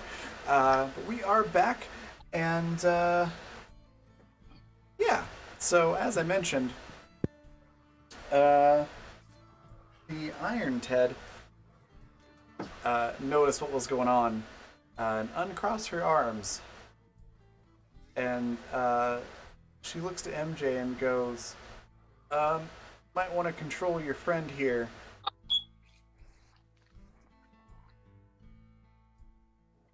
What did you say? Excuse me. So the Iron Ted lady looks at you and goes, you might want to control your friend here, because she tries that again, I'm gonna have to do something. And I don't like having to do things. Well, you'll have to fill out the correct paperwork. Do you have a moment? What's paperwork? That's what I'm doing right here. That For sounds Wesley. like something a sleeve person would do. No. No, you're not at quite my rank right now, so this has to be done so that we can keep track of everything, keep it everything, good. So, what is your complaint? Your friend is assaulting the Ted here. Could you please define friend? I mean, we're friend is all maybe too people. strong a word. We're all people, So Come I need on. more. It's okay. Don't you? You can lean on me. It's gonna be fine. I mean, you don't have to be upset. Well, this is just going on. We have work to do. All right, You look, got the chance to work with me and we have to get this. So let's do it. I'm gonna have to hear from Wesley or Sleep Saya. Yes, I understand that. I'm putting the paperwork in for that, but I really just want to get this done, Yeah, and I just want to Where's get my back to drink? guarding without anybody bothering me. I know you do. You're doing a great job at guarding, but where's my drink? Well, Ted there was gonna go get it for you. Yes, and then can Ted your there go friend, get my drink? Your friend just assaulted Ted in front of me, so I didn't. Okay, I missed that, so you're gonna have to tell me all about this so I can tell other people, and we can take care of this, okay? so. Oh no! Ted's falling on me. What was that last part? Oh no! Ted is falling on me, and just like the leaning that Ted was on them, just Amanda's down on the ground with Ted on top of them. Come on! I need some help. Now, I want to have Look. to. I'm sure you have your own job to do and everything, and that it's totally legit, but until I hear otherwise from Wesley or Sleep Saya, I have to assume this is some sort of elaborate ruse. So you can either I go don't to the have time for cafeteria elaborate- or I'm going to have to sound the alarm, and that means I'm going to have to tell a lot of people different things that happened, and that's going to make me really cranky, and when I get cranky, I punch things. So it's up to you. Okay, can you finish telling me about this assault you were talking about so I can turn this in when I go talk to Wesley in a couple of minutes? I'll let you choose either Daunt or Charm for this to try to get her to tell you the story.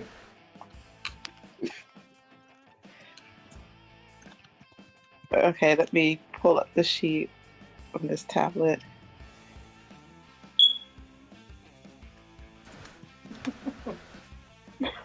Oh my goodness. Please, can someone help a Ted here? A Ted is falling. I can't get up. I also cannot get up because I have a Ted on top of me. I don't know which one to try. These are so low.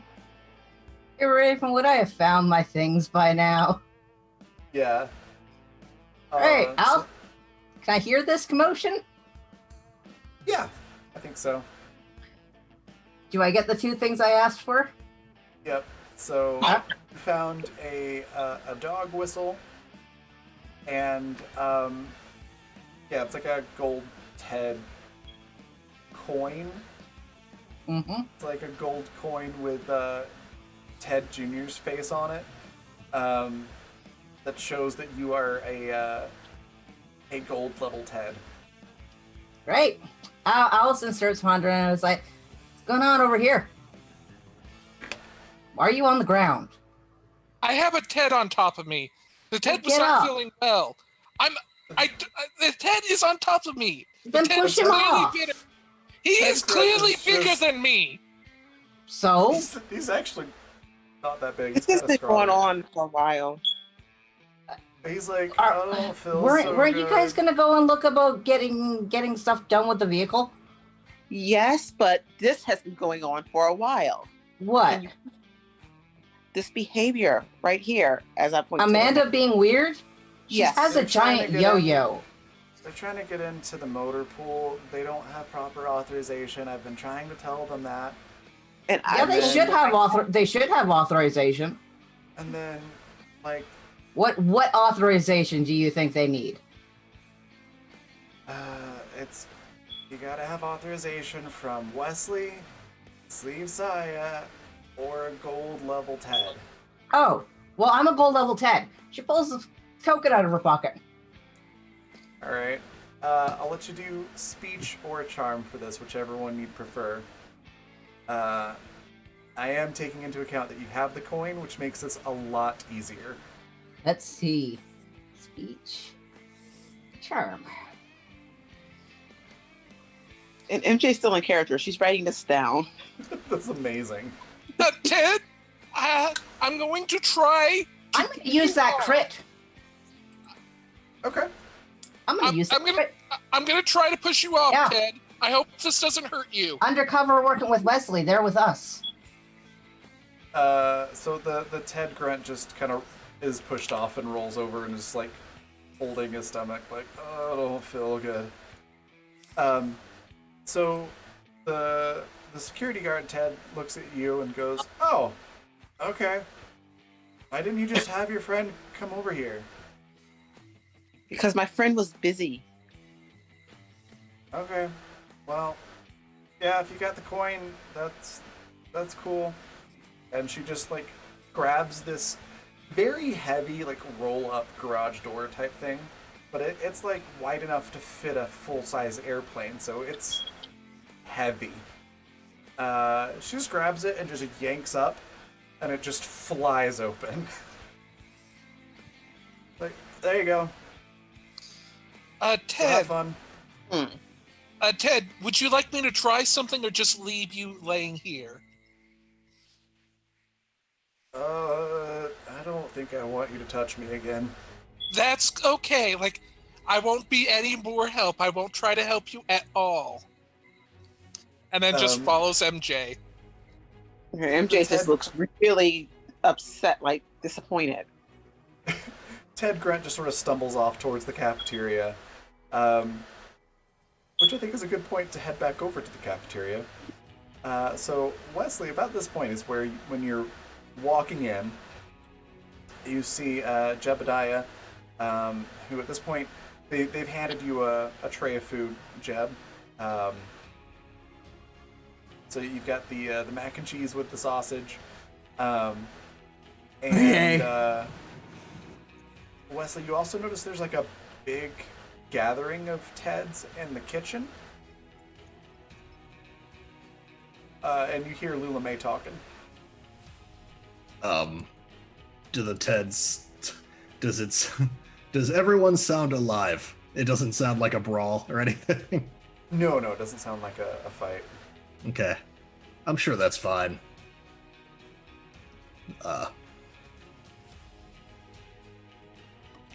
Yeah, it's okay. Never. I was trying to remember what Sleeve Saya did. They're being super useful in polishing a hammer. Okay.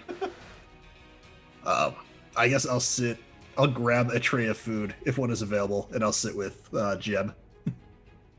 Okay. Yeah. There's plates, and they're starting to set the food out where you can kind of just serve yourself. There's a big thing of this macaroni and quote-unquote cheese. Some meatballs, which look kind of greasy, but I mean, as far as Calamity food goes, not the worst. And then a big tray of fried spam-looking stuff. That's fine. That's not. That is hardly the worst thing I've eaten in this cult. It's it's the Ted canned meat. Mm-hmm. That's fine. Yeah, I'll just casually take that and walk on over to Jeb. And, Okay. So, kid, is there anything else I need to know about this place now that me and the big little guy met up? I mean, I don't really know what's changed. I wasn't here when you were around, or when Merc was around. I'm kind of new, so I don't know. Wait, you're like new? Yeah, But you're so committed. yeah. Okay, and that's just from the book that sold you on it. Well, I mean, there's that. And one time I saw a cow get shot out of a catapult, There we and go. it looked really cool. And the people that did it were testing a new firearm for the cult, and that looked really neat. So, yeah. I was gonna say I feel like most of the people recruited here it took some witnessing of like Merc supposed to die and not dying to recruit them. Oh, Or like are you talking about the consumption of the grenade? among other things. Yeah, usually it took that much to recruit people. I guess I'm not used to how organized the recruitment effort has been. I mean, I just went over to the people with the catapult and was like, that looks really cool. How can I be a part of this organization? And then they were like, well, they were like, it's a cool cult, not a cult. It's Church of the Sleeveless Way, and we have great dental. And so I decided that I would join. All right. Well, yeah. So I mean, things are totally smooth here. That's what the line is from our conversation with Sleeve Saya, and for just a religious quest and not to financially save us because we're fine. We're definitely going to make this vault thing happen. Yeah, no, everything seems great. Right? I guess it's got all the tanned can we can eat. It's just I know I asked Sleeve Saya but I don't know how in touch with the Teds he is. I don't know if he's got his. I guess does he have his clamps on the pulse of the Teds? But are people happy? I mean, we're drunk. Okay. They're drunk. Okay. Yeah, that goes a long way in this place, for compliance. All right, so it's as long as we keep that up, then when we recruit some Teds to come with us, then they're probably not going to stab us. There's not like a Ted uprising in the works, right? That's more what I'm worried about. The worst they do is like wedgies and stuff. Okay. The wedgies are pretty rough, though. Do you know? I used to sing baritone. Oh my, okay. This is a lot of sharing. Well, don't worry. It's once we elevate you to like diamond octopus or whatever, they won't mess with you, right? Or is there like a metal and a Ted system now? I'm confused. I feel like there were animals at first, and now it's all like chrome Teds. Well, it depends on your role in the organization, really. If you're within the compound, then you're a something Ted. But if you're one of the like outreachy bits, then you're a something animal. Okay. Sure, that makes sense. It's really simple, really. Yeah. You always keep your Teds close to home. Mm-hmm. And the people that come and go, what are they? Is it a different name depending on if they're in or out? No. The denotation of their animal name is what allows them to come and go freely. Okay. Since I heard Lulame in the back, and she seems to be doing. It sounds like it's going well. Have you seen the rest of the group? I feel like is everything okay? They're not enjoying dinner. I see. Everything seems fine. I think Wesley's instinctively been using the brown sauce with his mac and cheese. He doesn't know why, but there's some memories of the brown sauce. Yeah, it tastes like a brown gravy. Okay. Okay. No clue what's actually in it, but that's roughly what it tastes like. Okay. About that time, that's when the grunt Ted walks in, or I should say stumbles in, kind of moaning. Oh, I don't know what that yo-yo girl did, but I feel terrible. Would Lulame be able to hear this from the kitchen? Give me a hearing check. Cross your fingers, y'all. Gotta watch out for the aluminum platypus that can be real a-holes.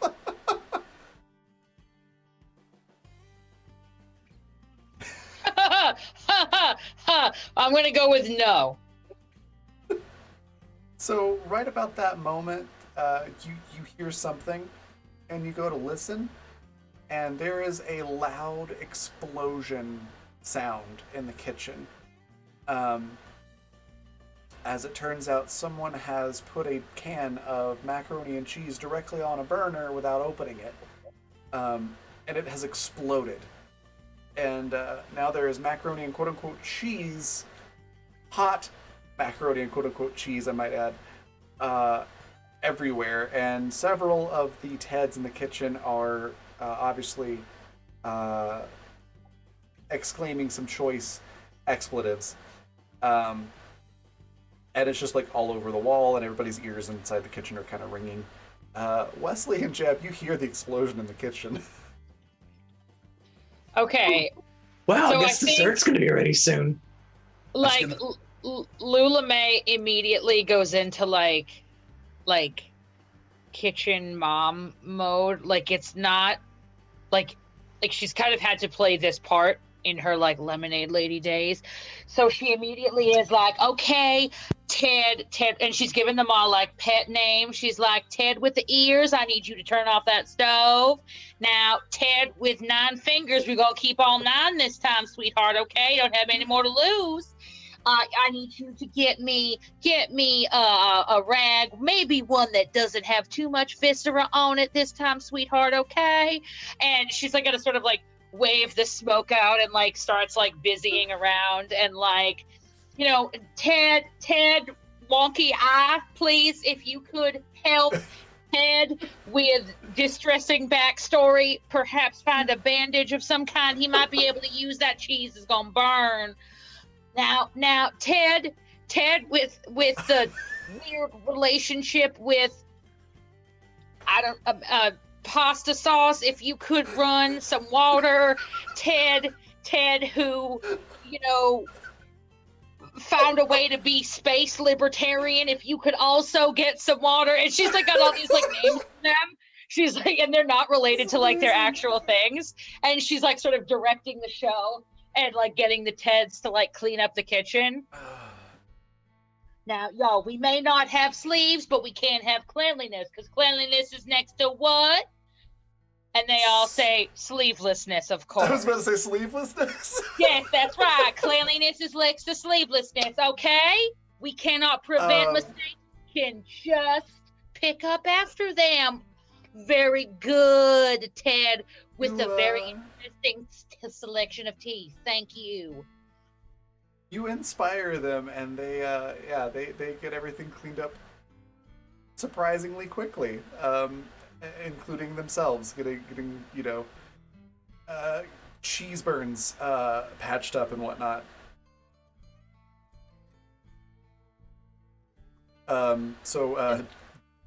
Jeb and Wesley, you of course hear all this commotion. Oh, it looks like they're gonna have Bing Bang Shrimp tonight. That's really exciting. Or maybe they're preparing tomorrow's gut grenades. I was gonna say how much dynamite is in the Bang Bang Shrimp again? I mean a healthy amount. Like healthy is in like metaphorically Well, it's not speaking, dynamite or- anymore. We actually changed the recipe and it's nitroglycerin now because it actually does really good stuff for your cardiovascular health. Yep. Lula May has that look of like the shopkeeper when like the two customers are fighting at the jewelry counter and they start going real in on each other, where like the smile is plastered on but the eyes are kind of terrified, and then she just sort of shakes it off for a moment and goes, okay, Teds, thank you so much, I do believe that this water is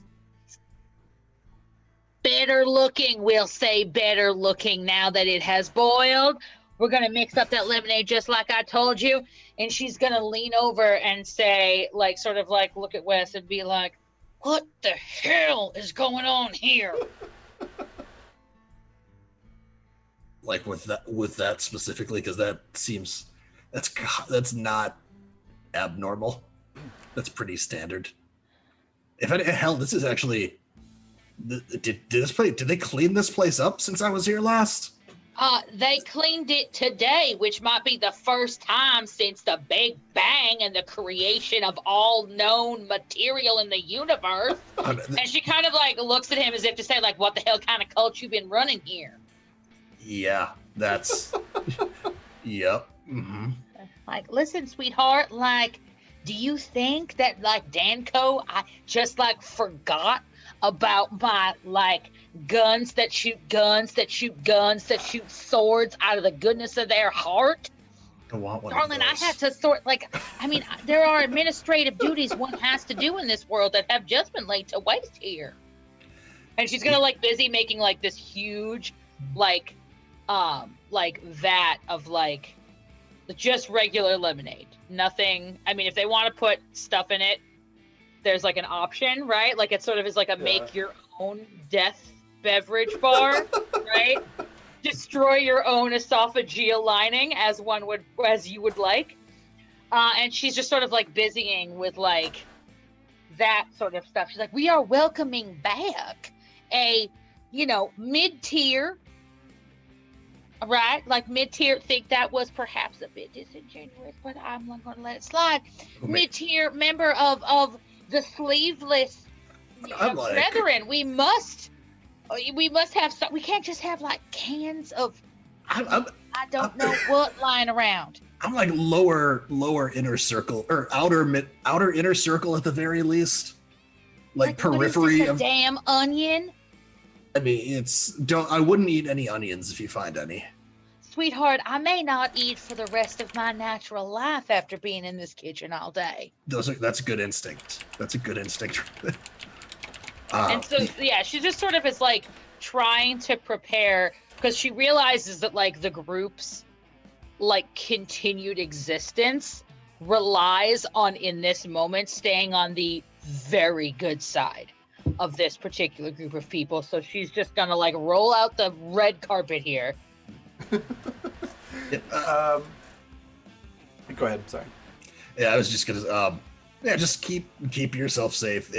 Their standards are low, but they're pretty agreeable as long as they're kept very in alcohol or whatever. Alcohol seems like a kind word for it, but that to give you it since you were worried about logistics, they wanted to put me in charge of administrative tasks, which shows you kind of where we're at. Oh, darling. Yes, the previous administrator. Right. The previous administrator is a robot that was programmed to just recycle religious phrases and smash things. That's who's been in charge. Oh, well, there is a lot to unpack there. Let's not be making any, timeless statements, and let's just let that one lie, shall we? Okay. Now, sweetheart, have you seen any of our compatriots? Because I am a bit distressed that the least mischievous among us are the ones who are all standing here that I do have eyesight on, and it's Yeah, they're missing out on dinner. About that time, the grunt Ted has put together a nice glass of lemonade with a generous helping of Merc Moonshine. Actually, two of them. And has headed out the door towards the motor pool. Unless there's anything pressing that anyone at the cafeteria wants to do, we're going to hop back over to the motor pool. Where the grunt Ted has returned with these two glasses of lemonade-ish beverage, one for Amanda and one for MJ. Amanda, MJ, and Al, you are all in the motor pool, which is mostly like half broken down trucks and jeeps and things like that. None of them look in very good condition. And then there's a whole pile of like spare parts and mismatched doors and fenders and bumpers and things like that. Is there like a list on the blueprints? Because I know nothing about automobile blueprints. That has like parts on it. Yeah, it's basically like you need a car frame, and then you need an engine to power a battery, and then the battery needs to go to really, really large fans. Are any of those things in the room? Everything but the fans are here. And of course the blueprints tell you, like, you know, what wiring you need and power output levels and how big the fan needs to be and things like that. Okay. And how fast it has to spin, but... MJ's like trying to gather those things up as much as she can because I have no idea. Thank you, Al. Amanda bows. MJ, may I perchance look at the plans? Yes, and this is the list of what we need, and I'll show you. Well, okay. I think we can get a couple. We got a couple of spare parts. I think we can turn into this. Okay, see that we can actually use the timing belt of this because the rest of it is completely useless. Let's see. Oh, right here, we get a couple of these big. I'm not sure window fan thingies, the things that you fold, put on windows. I think if we get a couple of those, we attach them to the timing belt. We can make a makeshift fan, so that could work there. I think it's more of like makeshift will work for one or two good runs until we get something better. Let's see. Oh, well, the problem right here, I think, is that that one has wheels, and the designs don't have wheels in there. Seems like they actually get rid of them for additional fans there. We need fans. So what I'll have you do, Michael, because that was fantastic. Roll mechanical engineering to see if you can find all the parts that you're talking about to put that together. Because I feel like just like if you're okay with this, like I feel like if both mechanical and an engineer and tech to see if like can they get all the parts together and have a plan for it all to work. That sound good for you? It's pretty much all just gonna be mechanical engineering. There's really no like computer parts or anything like that that goes into it. Can MJ help at all? Yeah, absolutely. Like you can make a mechanical engineering roll as well. Out of curiosity, is Al doing anything in the background while we're doing this? Yeah, I sent it to Raven. I'm waiting for a reply. Yeah, Okay. I was just about to respond. So, security guard Ted is in there with the three of you, and basically nothing is nailed down except for the things that would be too heavy to cart off anyways. Are there any packs of cigarettes? Evens or odds? Evens.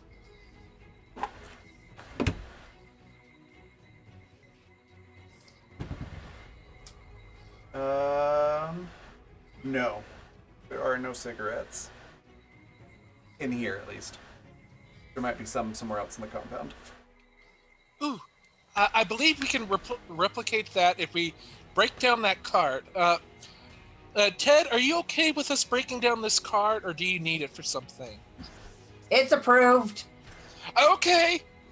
And I feel like it's very much like both Amanda and MJ, like, briefly cobbling together. Like, mostly they have one that's actually probably functional car, and that can have the fan running for maybe 1 or 2 good trips before falling apart.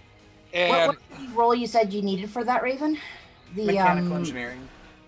Yeah, I'll probably come over and make sure you aren't gonna make something that kills all of us. And yeah, you're able to find 21. Okay.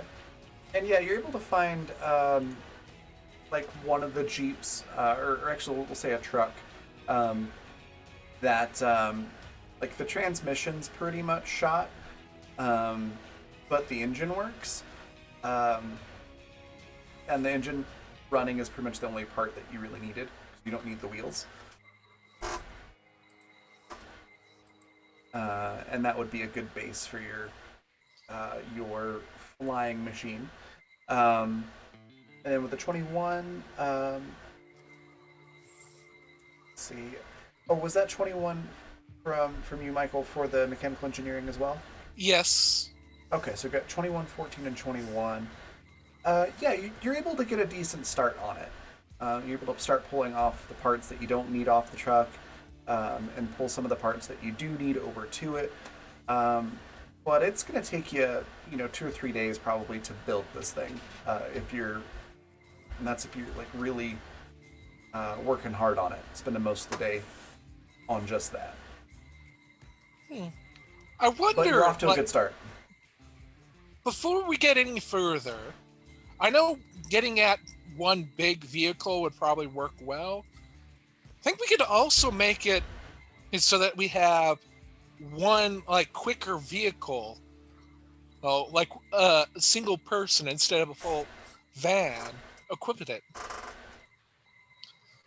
We could get maybe around that much quicker using the same techniques.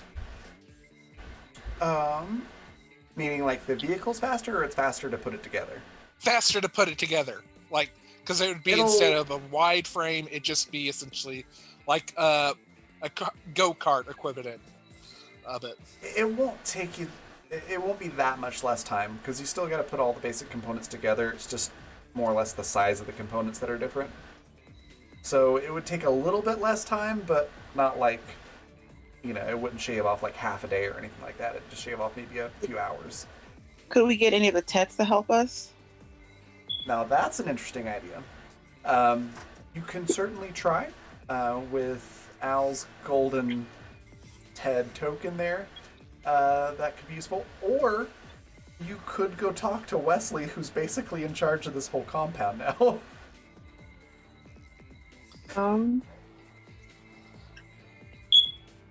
MJ, you probably can get someone to help us with the TEDs and all that. I'll keep working here. Okay, well, I will. You make sure they stay on task. I will give you my clipboard. Oh, not the Very good. clipboard. Please. I'm not that. Please, I didn't do that badly. I don't know what you two do in your off time, but can you please not do it in your on time?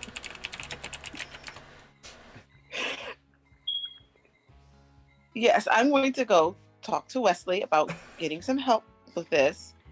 You all just keep working. I'll be back, and I'm just going to get out of there.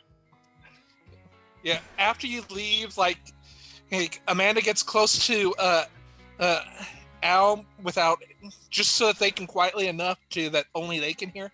It's a bit. I don't care if it's a bit. It's weird.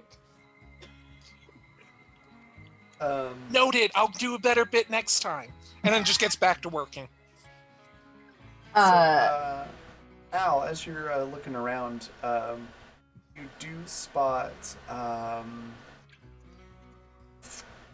some fancy-looking keychains up on a wall with on little hooks. Some of them have keys on them, some of them don't.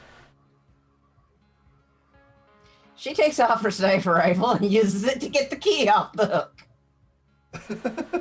All right. So just grab. You mean if it's out of her reach? No. It's within reach. Oh, okay. In that case, she just grabs it. Okay. There's a dozen of these keychains. Some of them with keys, some of them without. Do you grab one or do you grab more? Or... She grabs them and starts taking the keys off them because she just wants the shiny keychain part. All right. She's leaving a pile of keys with no tags. Perfect. You get all the keychains. Do you indicate at all hey, there's some keys over here? Nope. Okay. Security guard Ted looks at you and goes, "See, this is why I don't want to get promoted anymore. That makes no sense to me. Hey, you just keep doing what you're doing. I'm gonna go back over here where I don't have to be around people." Hey, where are the cigarettes? Cigarettes. There might be some in the, what we call it, the doctor's office, but it's yeah, you'll find out. It's in the doctor's office in the back. It's probably where they'd be. That's where Al heads. Ted, this gate thing, can we take it down? Because I think I got an idea how we can use that to increase the frame here. I won't, if you don't think it's a good idea. Yeah, any building changes, like construction or modifying, has to go through the zoning board of Ted's. Oh, I don't, say no more. No is good enough, thank you. Cool. I'm gonna go back over here where I don't have to talk to anybody. She goes outside and stands by the door. You are very wise, Ted. And then just gets back to work. Cool. So, yeah, hopping back over again to Wesley, Jeb, and Lula May. Yeah, you haven't heard from the others in a while. Though Wesley and Jeb, you did hear the grunt Ted mention the yo-yo girl.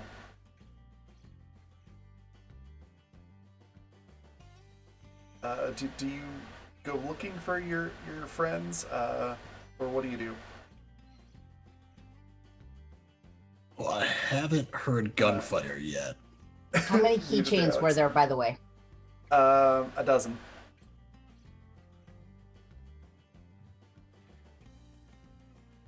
We're gonna need to work on the standard which has to be met in order for intervention.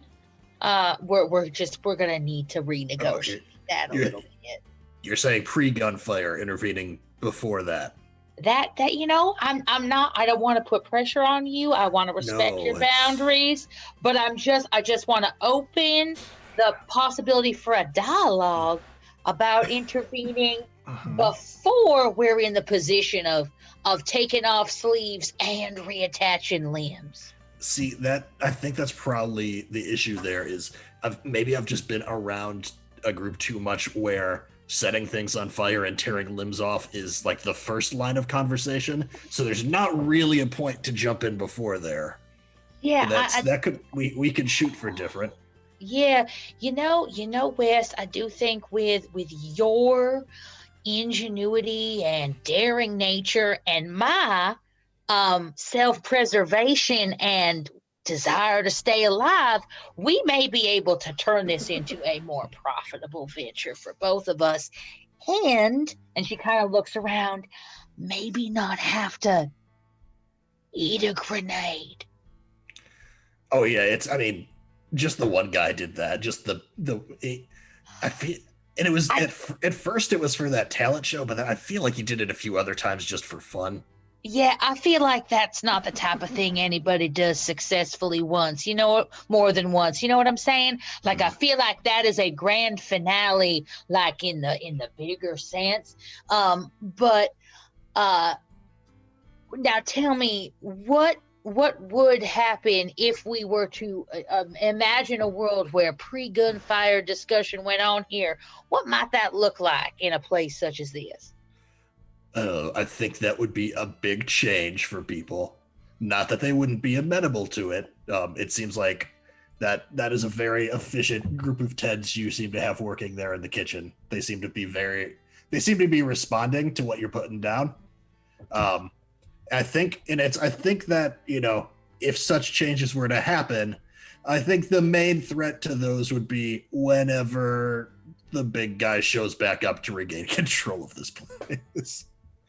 Now, Wes, I don't know if this is exactly the right time, but I think perhaps that you and I are in a unique position where we may want to have a productive discussion about that big guy.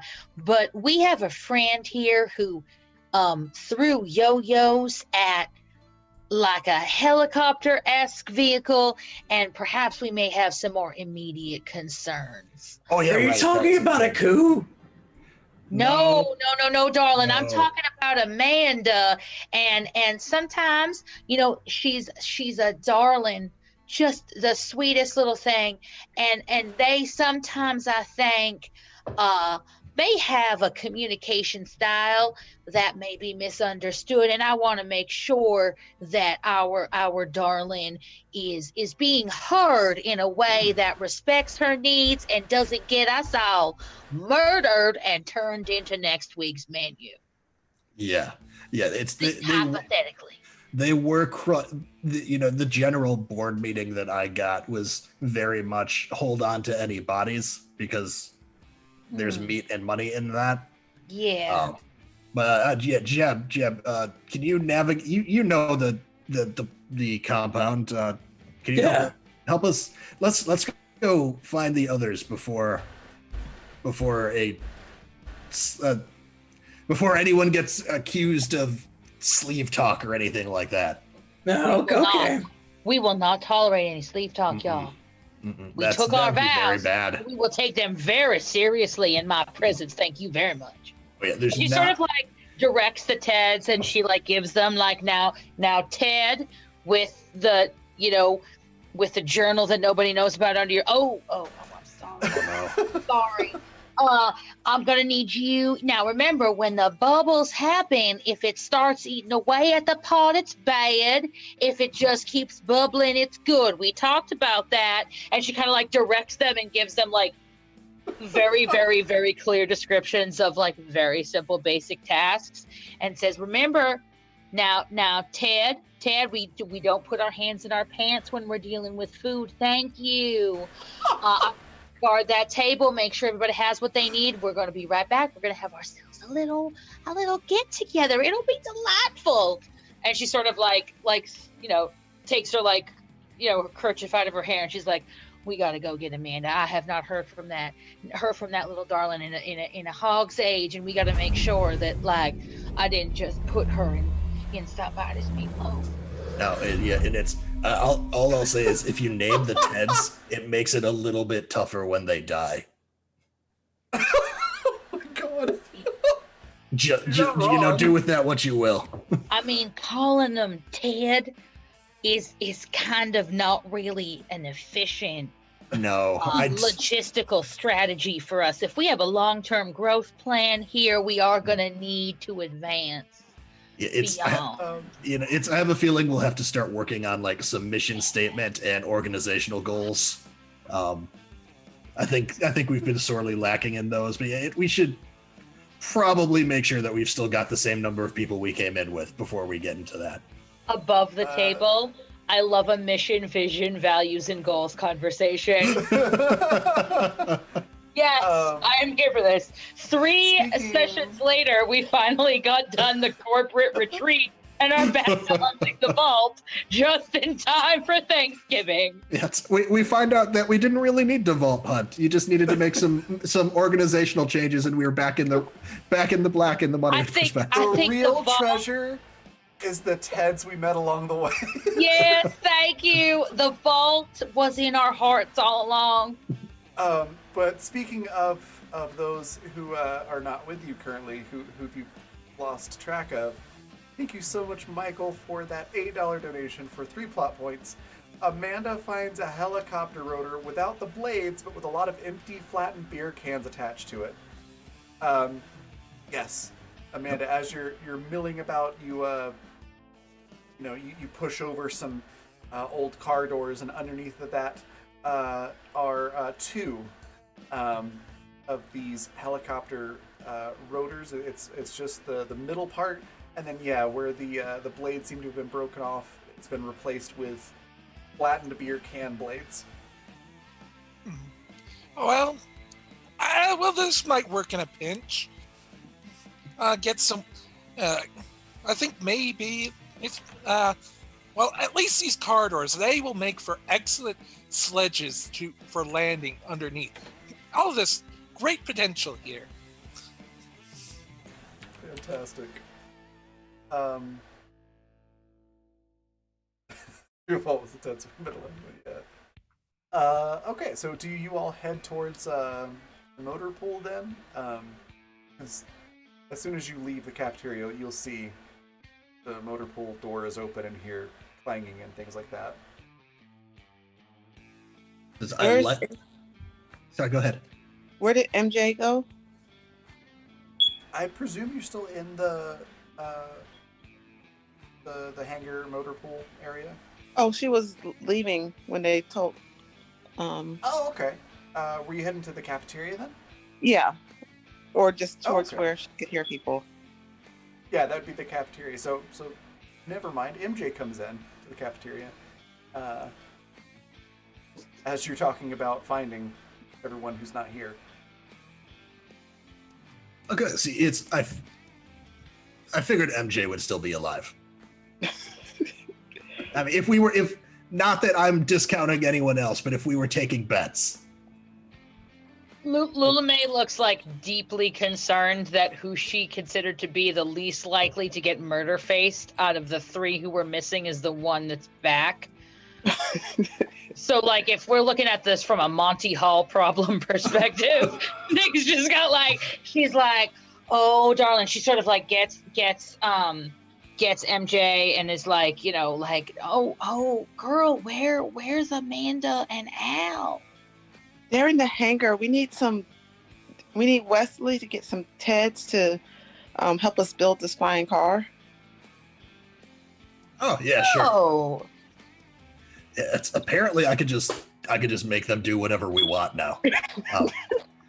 We're gonna take some with us too for when we go vault hunting. So I guess if you meet some favorite Teds, keep a list. Can I have one of those gold coins? Because they won't let me do anything without a gold coin. I don't have any, but I bet if we could find out who makes them, or I could just. Can you just give me a rank so that people look at me? So that's what I was gonna say. I was gonna assign you a rank.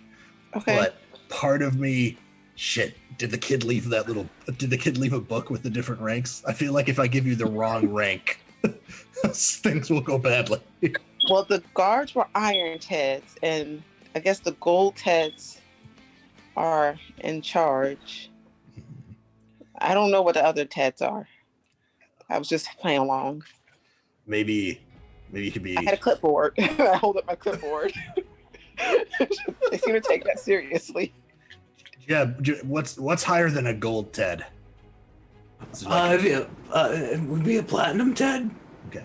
Are there any Electrum Teds? Everybody loves Electrum, right? If there are, I haven't met him, but there's a problem. If we give her the rank of a Ted, she's not going to be allowed to leave. Oh, okay. Wait, but Sleeve Saya called me a Ted, right? I could still. Am I immune to that? We'll cross that bridge when we get there.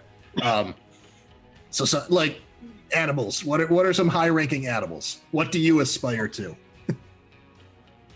Panther. Like porcelain panther. Is that a thing, Jeb? It's like a texture in an animal, right? That's the convention here. I don't know. I kind of get informed of these things when they happen. All right. Things are going to be fine. I'm feeling more and more confident by the second. So, just to make this easier, we're gonna say that Sleeside just rolls in and goes, "Oh, I forgot to hand you this," and hands you like it's a chart. It's like a giant poster that you have to like unfold, like a road map. Everybody be very careful around the edges to this thing. Yeah. And basically it boils down to there are certain Teds that can't leave the compound, but others can. And if you give somebody the rank of like Platinum Ted, they should be able to do just about anything that you can do in the compound. All right. Platinum Ted, Platinum Ted, Platinum Ted. To all three of the people with me. Cool. Actually, no, it's not Lula May. She's her own thing. That would be a demotion. I feel like you go to Platinum Ted her and she just puts her hand up and goes, She's Kalua May. Lula May is the high Ted of human resources. yes. Oh yeah, so it's Or Ted resources in this case, I guess. Head sources. Future meat resources. Oh, that's so much worse. I think the public relations division is definitely called TED Talks.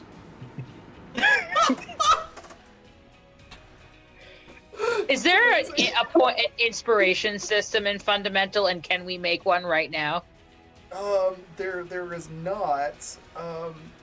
But I am open to. Raven, I think you need to bring back the counters like you had in TikTok. The TikTok file counters like the tilde sass counter. What are these counters gonna be? Fundamental RPG counters. Also, every time somebody makes a new rank. Okay. Every time someone invents a new rank, we have to add the org chart. Oh my It's God. gonna be like We'll a see. multi-level marketing organization. We'll see. I might do that for next week. But yeah. So you're all set now. And I think this is gonna be a pretty good spot to wrap things up for the week. I do have one more thing I want to do with Al, but does anybody else want to do anything before we wrap up?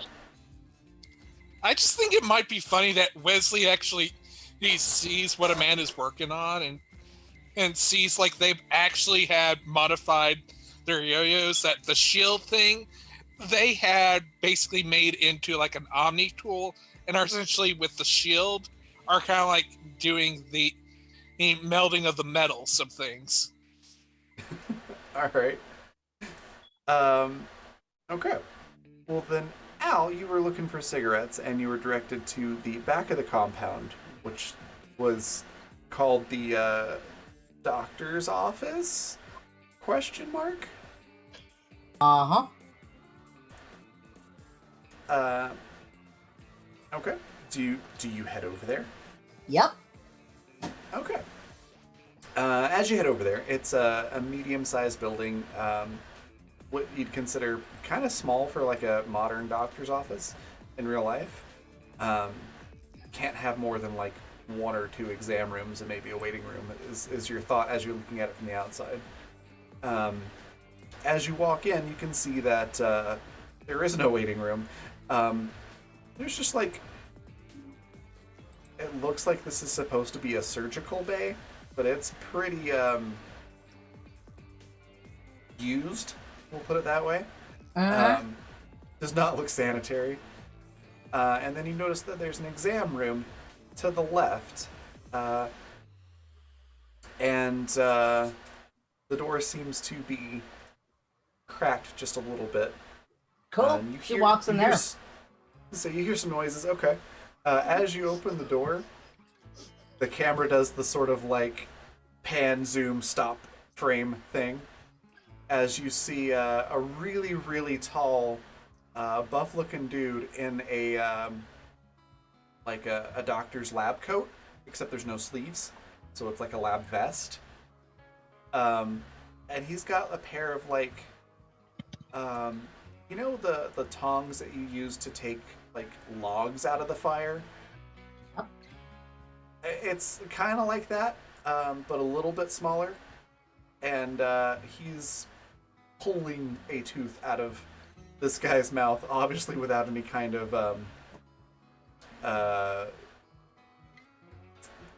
laughing gas or anything like that, because the guy's just like squirming. He pulls the tooth out and looks at you, and that's where the freeze frame happens.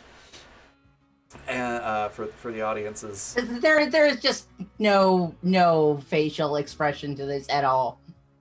of course. But he looks to you and goes, "Hey there, I'm Dr. Ted. I should warn you though, I ain't a real doctor." I don't care. I'm not a real person. Where's the cigarettes? He pulls it back out of his coat and hands them to you. Right? And I that's take them and I leave. That's where we're going to end the session. So, yeah, not to be confused with Dr. Zed, this is Dr. Ted. And yeah, that's where we're going to wrap it up. This was a blast. But we're going to go around and talk about what our favorite part of the session was, where we can find all these wonderful people next. And then we're going to go on a raid. We definitely already got the raid cry, which was great. If you name the Teds, it makes it harder when they die. We're going to go opposite order of how we did the intro. So, Michael, starting with you, what was your favorite part? Where can we find you next? And anything else you'd like to share? Personal favorite would have to be Lula May naming the Teds. Like that one just like killed me. The second bit would probably be Wesley saying the Electred Teds. Those two gotta be high up. Like killed me. Yeah, like it was a lot of joy. Loved like how that back and forth between Amanda and MJ, and Al not really caring at all, and Wesley actually being happy for once.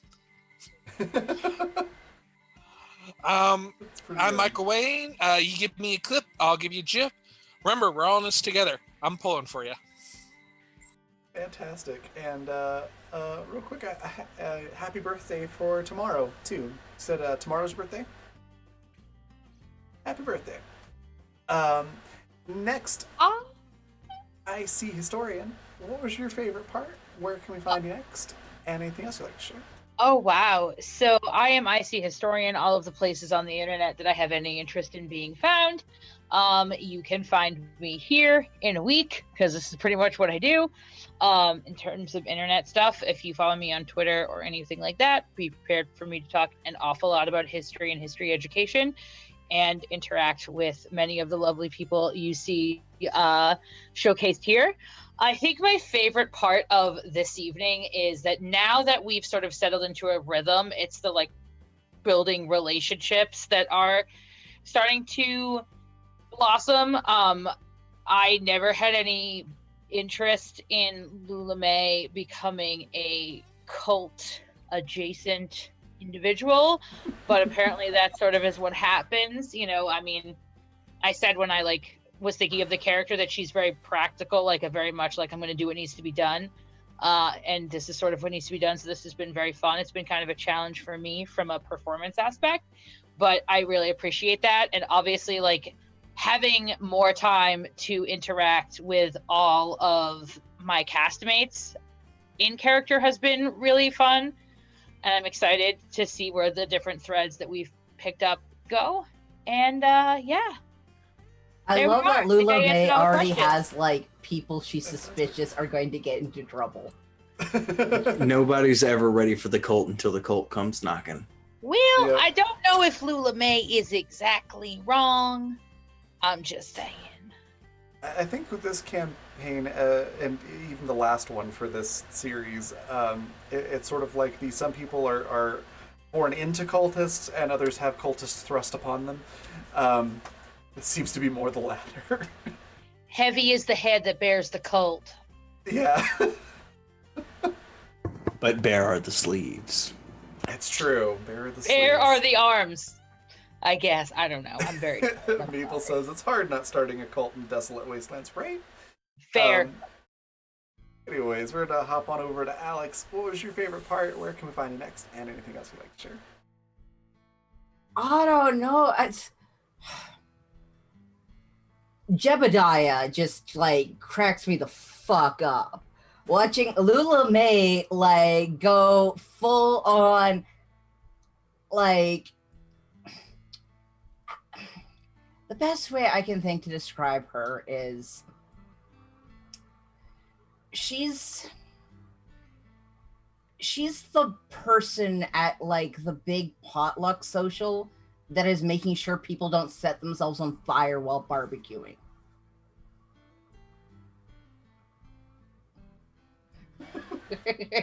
Yeah.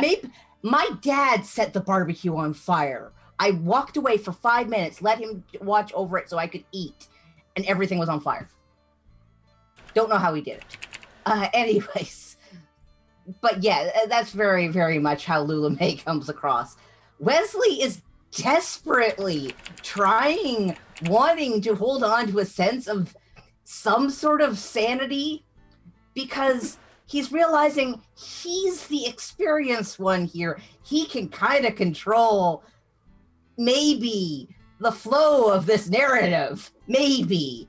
No, but maybe.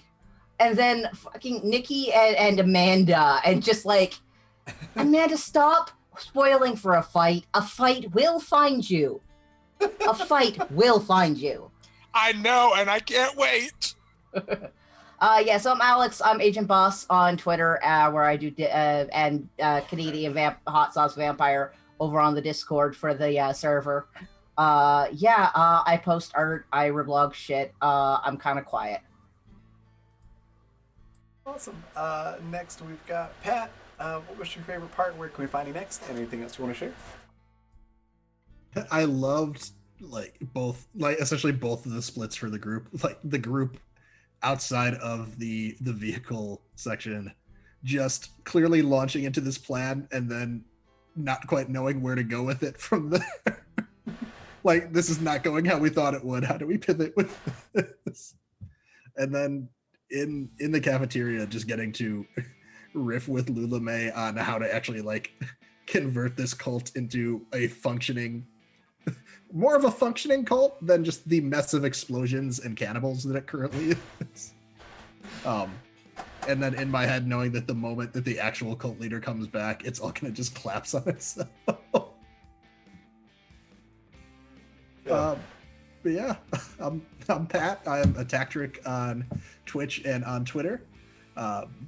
You can catch me next, maybe on Friday. Zan and Leland and I might be streaming this Friday. We're doing at least every 2 weeks. We're going to be playing Divinity Original Sin 2 as a group, and going through in character with all that. So we had our first session last week, where Zan and Leland were very patient with my not knowing how to play this game. And It's fine. I am the High Lord of Divinity. yes, It's and fine.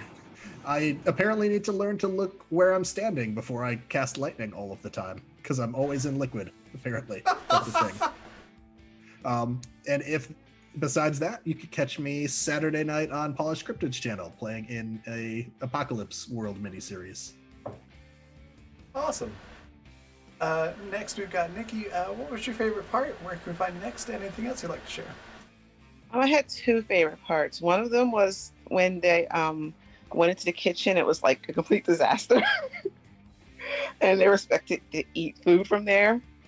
I found it funny, and I liked how when MJ finally found them, and they were like all worried that everybody was, getting themselves killed, and she was like, "No, we need to build a car."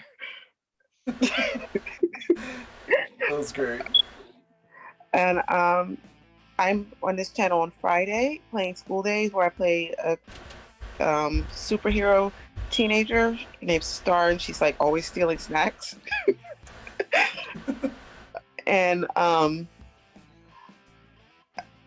forgot the rest of it, but yeah, I'm here on Fridays. Awesome. And then last but not least, Zan, favorite part, where can we find you, and anything else you'd like to share? Oh man, the favorite part is always so hard at the end because so many good moments have already been chosen. But I really enjoyed seeing you play Sleep Sire, Raven. That was real nostalgic. It's, whew, man, it makes it hard not to relapse into old ways and pick up the sleeveless path once again. But yeah, no, I'm Zan. I am a professional content creator and game master for 5e and like World of Darkness, Powered by the Apocalypse, a whole bunch of other systems out there.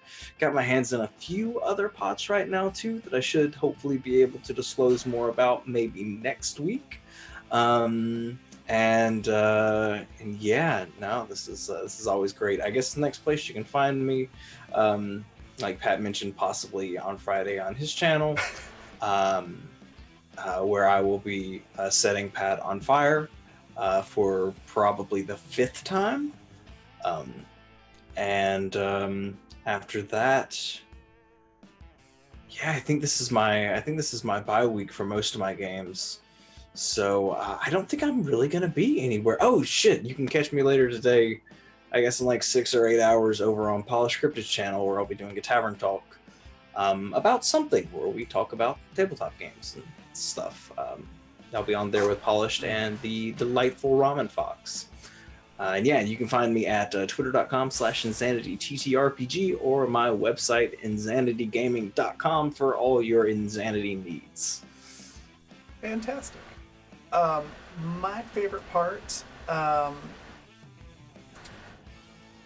one of my favorite parts is the fact that you've managed to go 3 sessions without destroying a vehicle or getting into a major fight. That is a phenomenal record for this series. I expected being a klepto to be a minus to my character and make it more difficult, but it's been the most useful thing. Not only did we True. not destroy the car, we're building another one. Yeah, like, usually it's like, oh, here's a new vehicle, 5 minutes later, oh, well, it still runs, at least. Hey, don't worry. There's probably been a case where we blow up both cars at the same time. That's what I'm looking forward to. I'm looking forward to us like 15 minutes before the finale is over for us to just have like a William Tell overture level of vehicle explosions. All crash into each other. Yeah. Oh, that'd be great. But aside from that, I also enjoyed getting to play Sleep Saya, which was one of Zan's characters' last campaign. It was a lot of fun. Also getting to throw in the Dr. Ted at the end. That was just fun. Yeah, Allison was just like, okay, I don't care. Where's the cigarettes?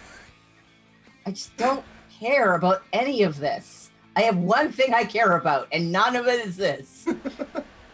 Yeah. But getting to recreate like the Dr. Zed intro from Borderlands 2 and that way was fun for me. And then yeah, all the stuff that happened in the kitchen was just chef's kiss. You can find me next tomorrow at 7 p.m. Mountain Daylight Time, so that's 9 p.m. Eastern, playing Niklas Sebastian Adama, a very wealthy and lawful evil type of character in a sunken city in a game that's inspired by Bioshock. Here's to hope you get your your flamethrower this week. Yeah, that'll be interesting. Or Mr. Snuggles. Yeah. So yeah, it's going to be a lot of fun. It's run by Vanessa, and she's actually designed the whole game herself. It's a lot of fun. If you caught any of the Tickfall files, any of those shows, or Grimm over the seasons here, it's the same cast. So same cast. We've just moved chairs essentially. It's a lot of fun. And then Thursday, I'll be on Encounter Roleplay at, I believe, 4 p.m. Eastern, or 4 p.m. Mountain Daylight Time. No, wait, sorry.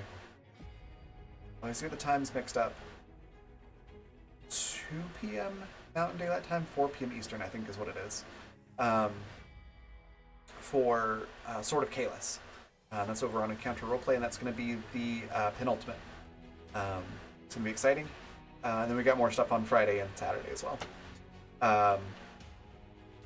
Yeah, as for other things to share, real quick, just mention Patreon again.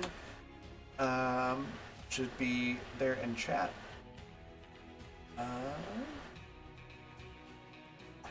Not showing up for some reason. Try that again. The link should be there in chat for Patreon. Okay, weird. It's showing up on one of my windows, but not the other. But just in case, it's patreon.com/TheRavenEvermore, RAVYN. Looks like Streamlabs is having some connection issues on my end for the chat part. But anyways, there's a lot of really cool stuff happening there. I'm doing a lot more art this season because I cut back on the streaming schedule, which gives me more time to work on other projects. So there's a lot more art. You can also download the soundtracks for Animus Absentis, Water from last season, and this game. So if you really like the music for this game, you can download it and listen to it whenever you like. Also some other stuff happening there. And then now that I've got a new phone, because my old one, the microphone broke on it, but now that I've got a new one, I'm doing TikTok RPG, where I'm running a Victorian-era murder mystery kind of campaign. And how TikTok RPG works is I make a 1-minute scene, and then everybody lets me know what they want to do in the comments. I make some rolls based on that, and then I do the next scene. So if you want to check that out, my username on there is The Raven, just like it on my Twitter. So just like it's spelled right here. And I think that's all I have to share for all that. We're going to go on a raid. We're going to raid Milady Saito. If I can get chat to work. There we go. And it's her birthday today, so be sure to wish her a happy birthday. Say hello. If you're not following her, definitely give her a follow. She's amazing. And then our raid cry, as you see in chat, is if you name the Teds, it makes it harder when they die. Thank you again to everybody who donated. Thank you again, Michael, and Icy Historian, and I think Meeble had a donation there as well. Thank you all, and again, happy birthday tomorrow to Michael, and I will see you all tomorrow. Bye, everybody.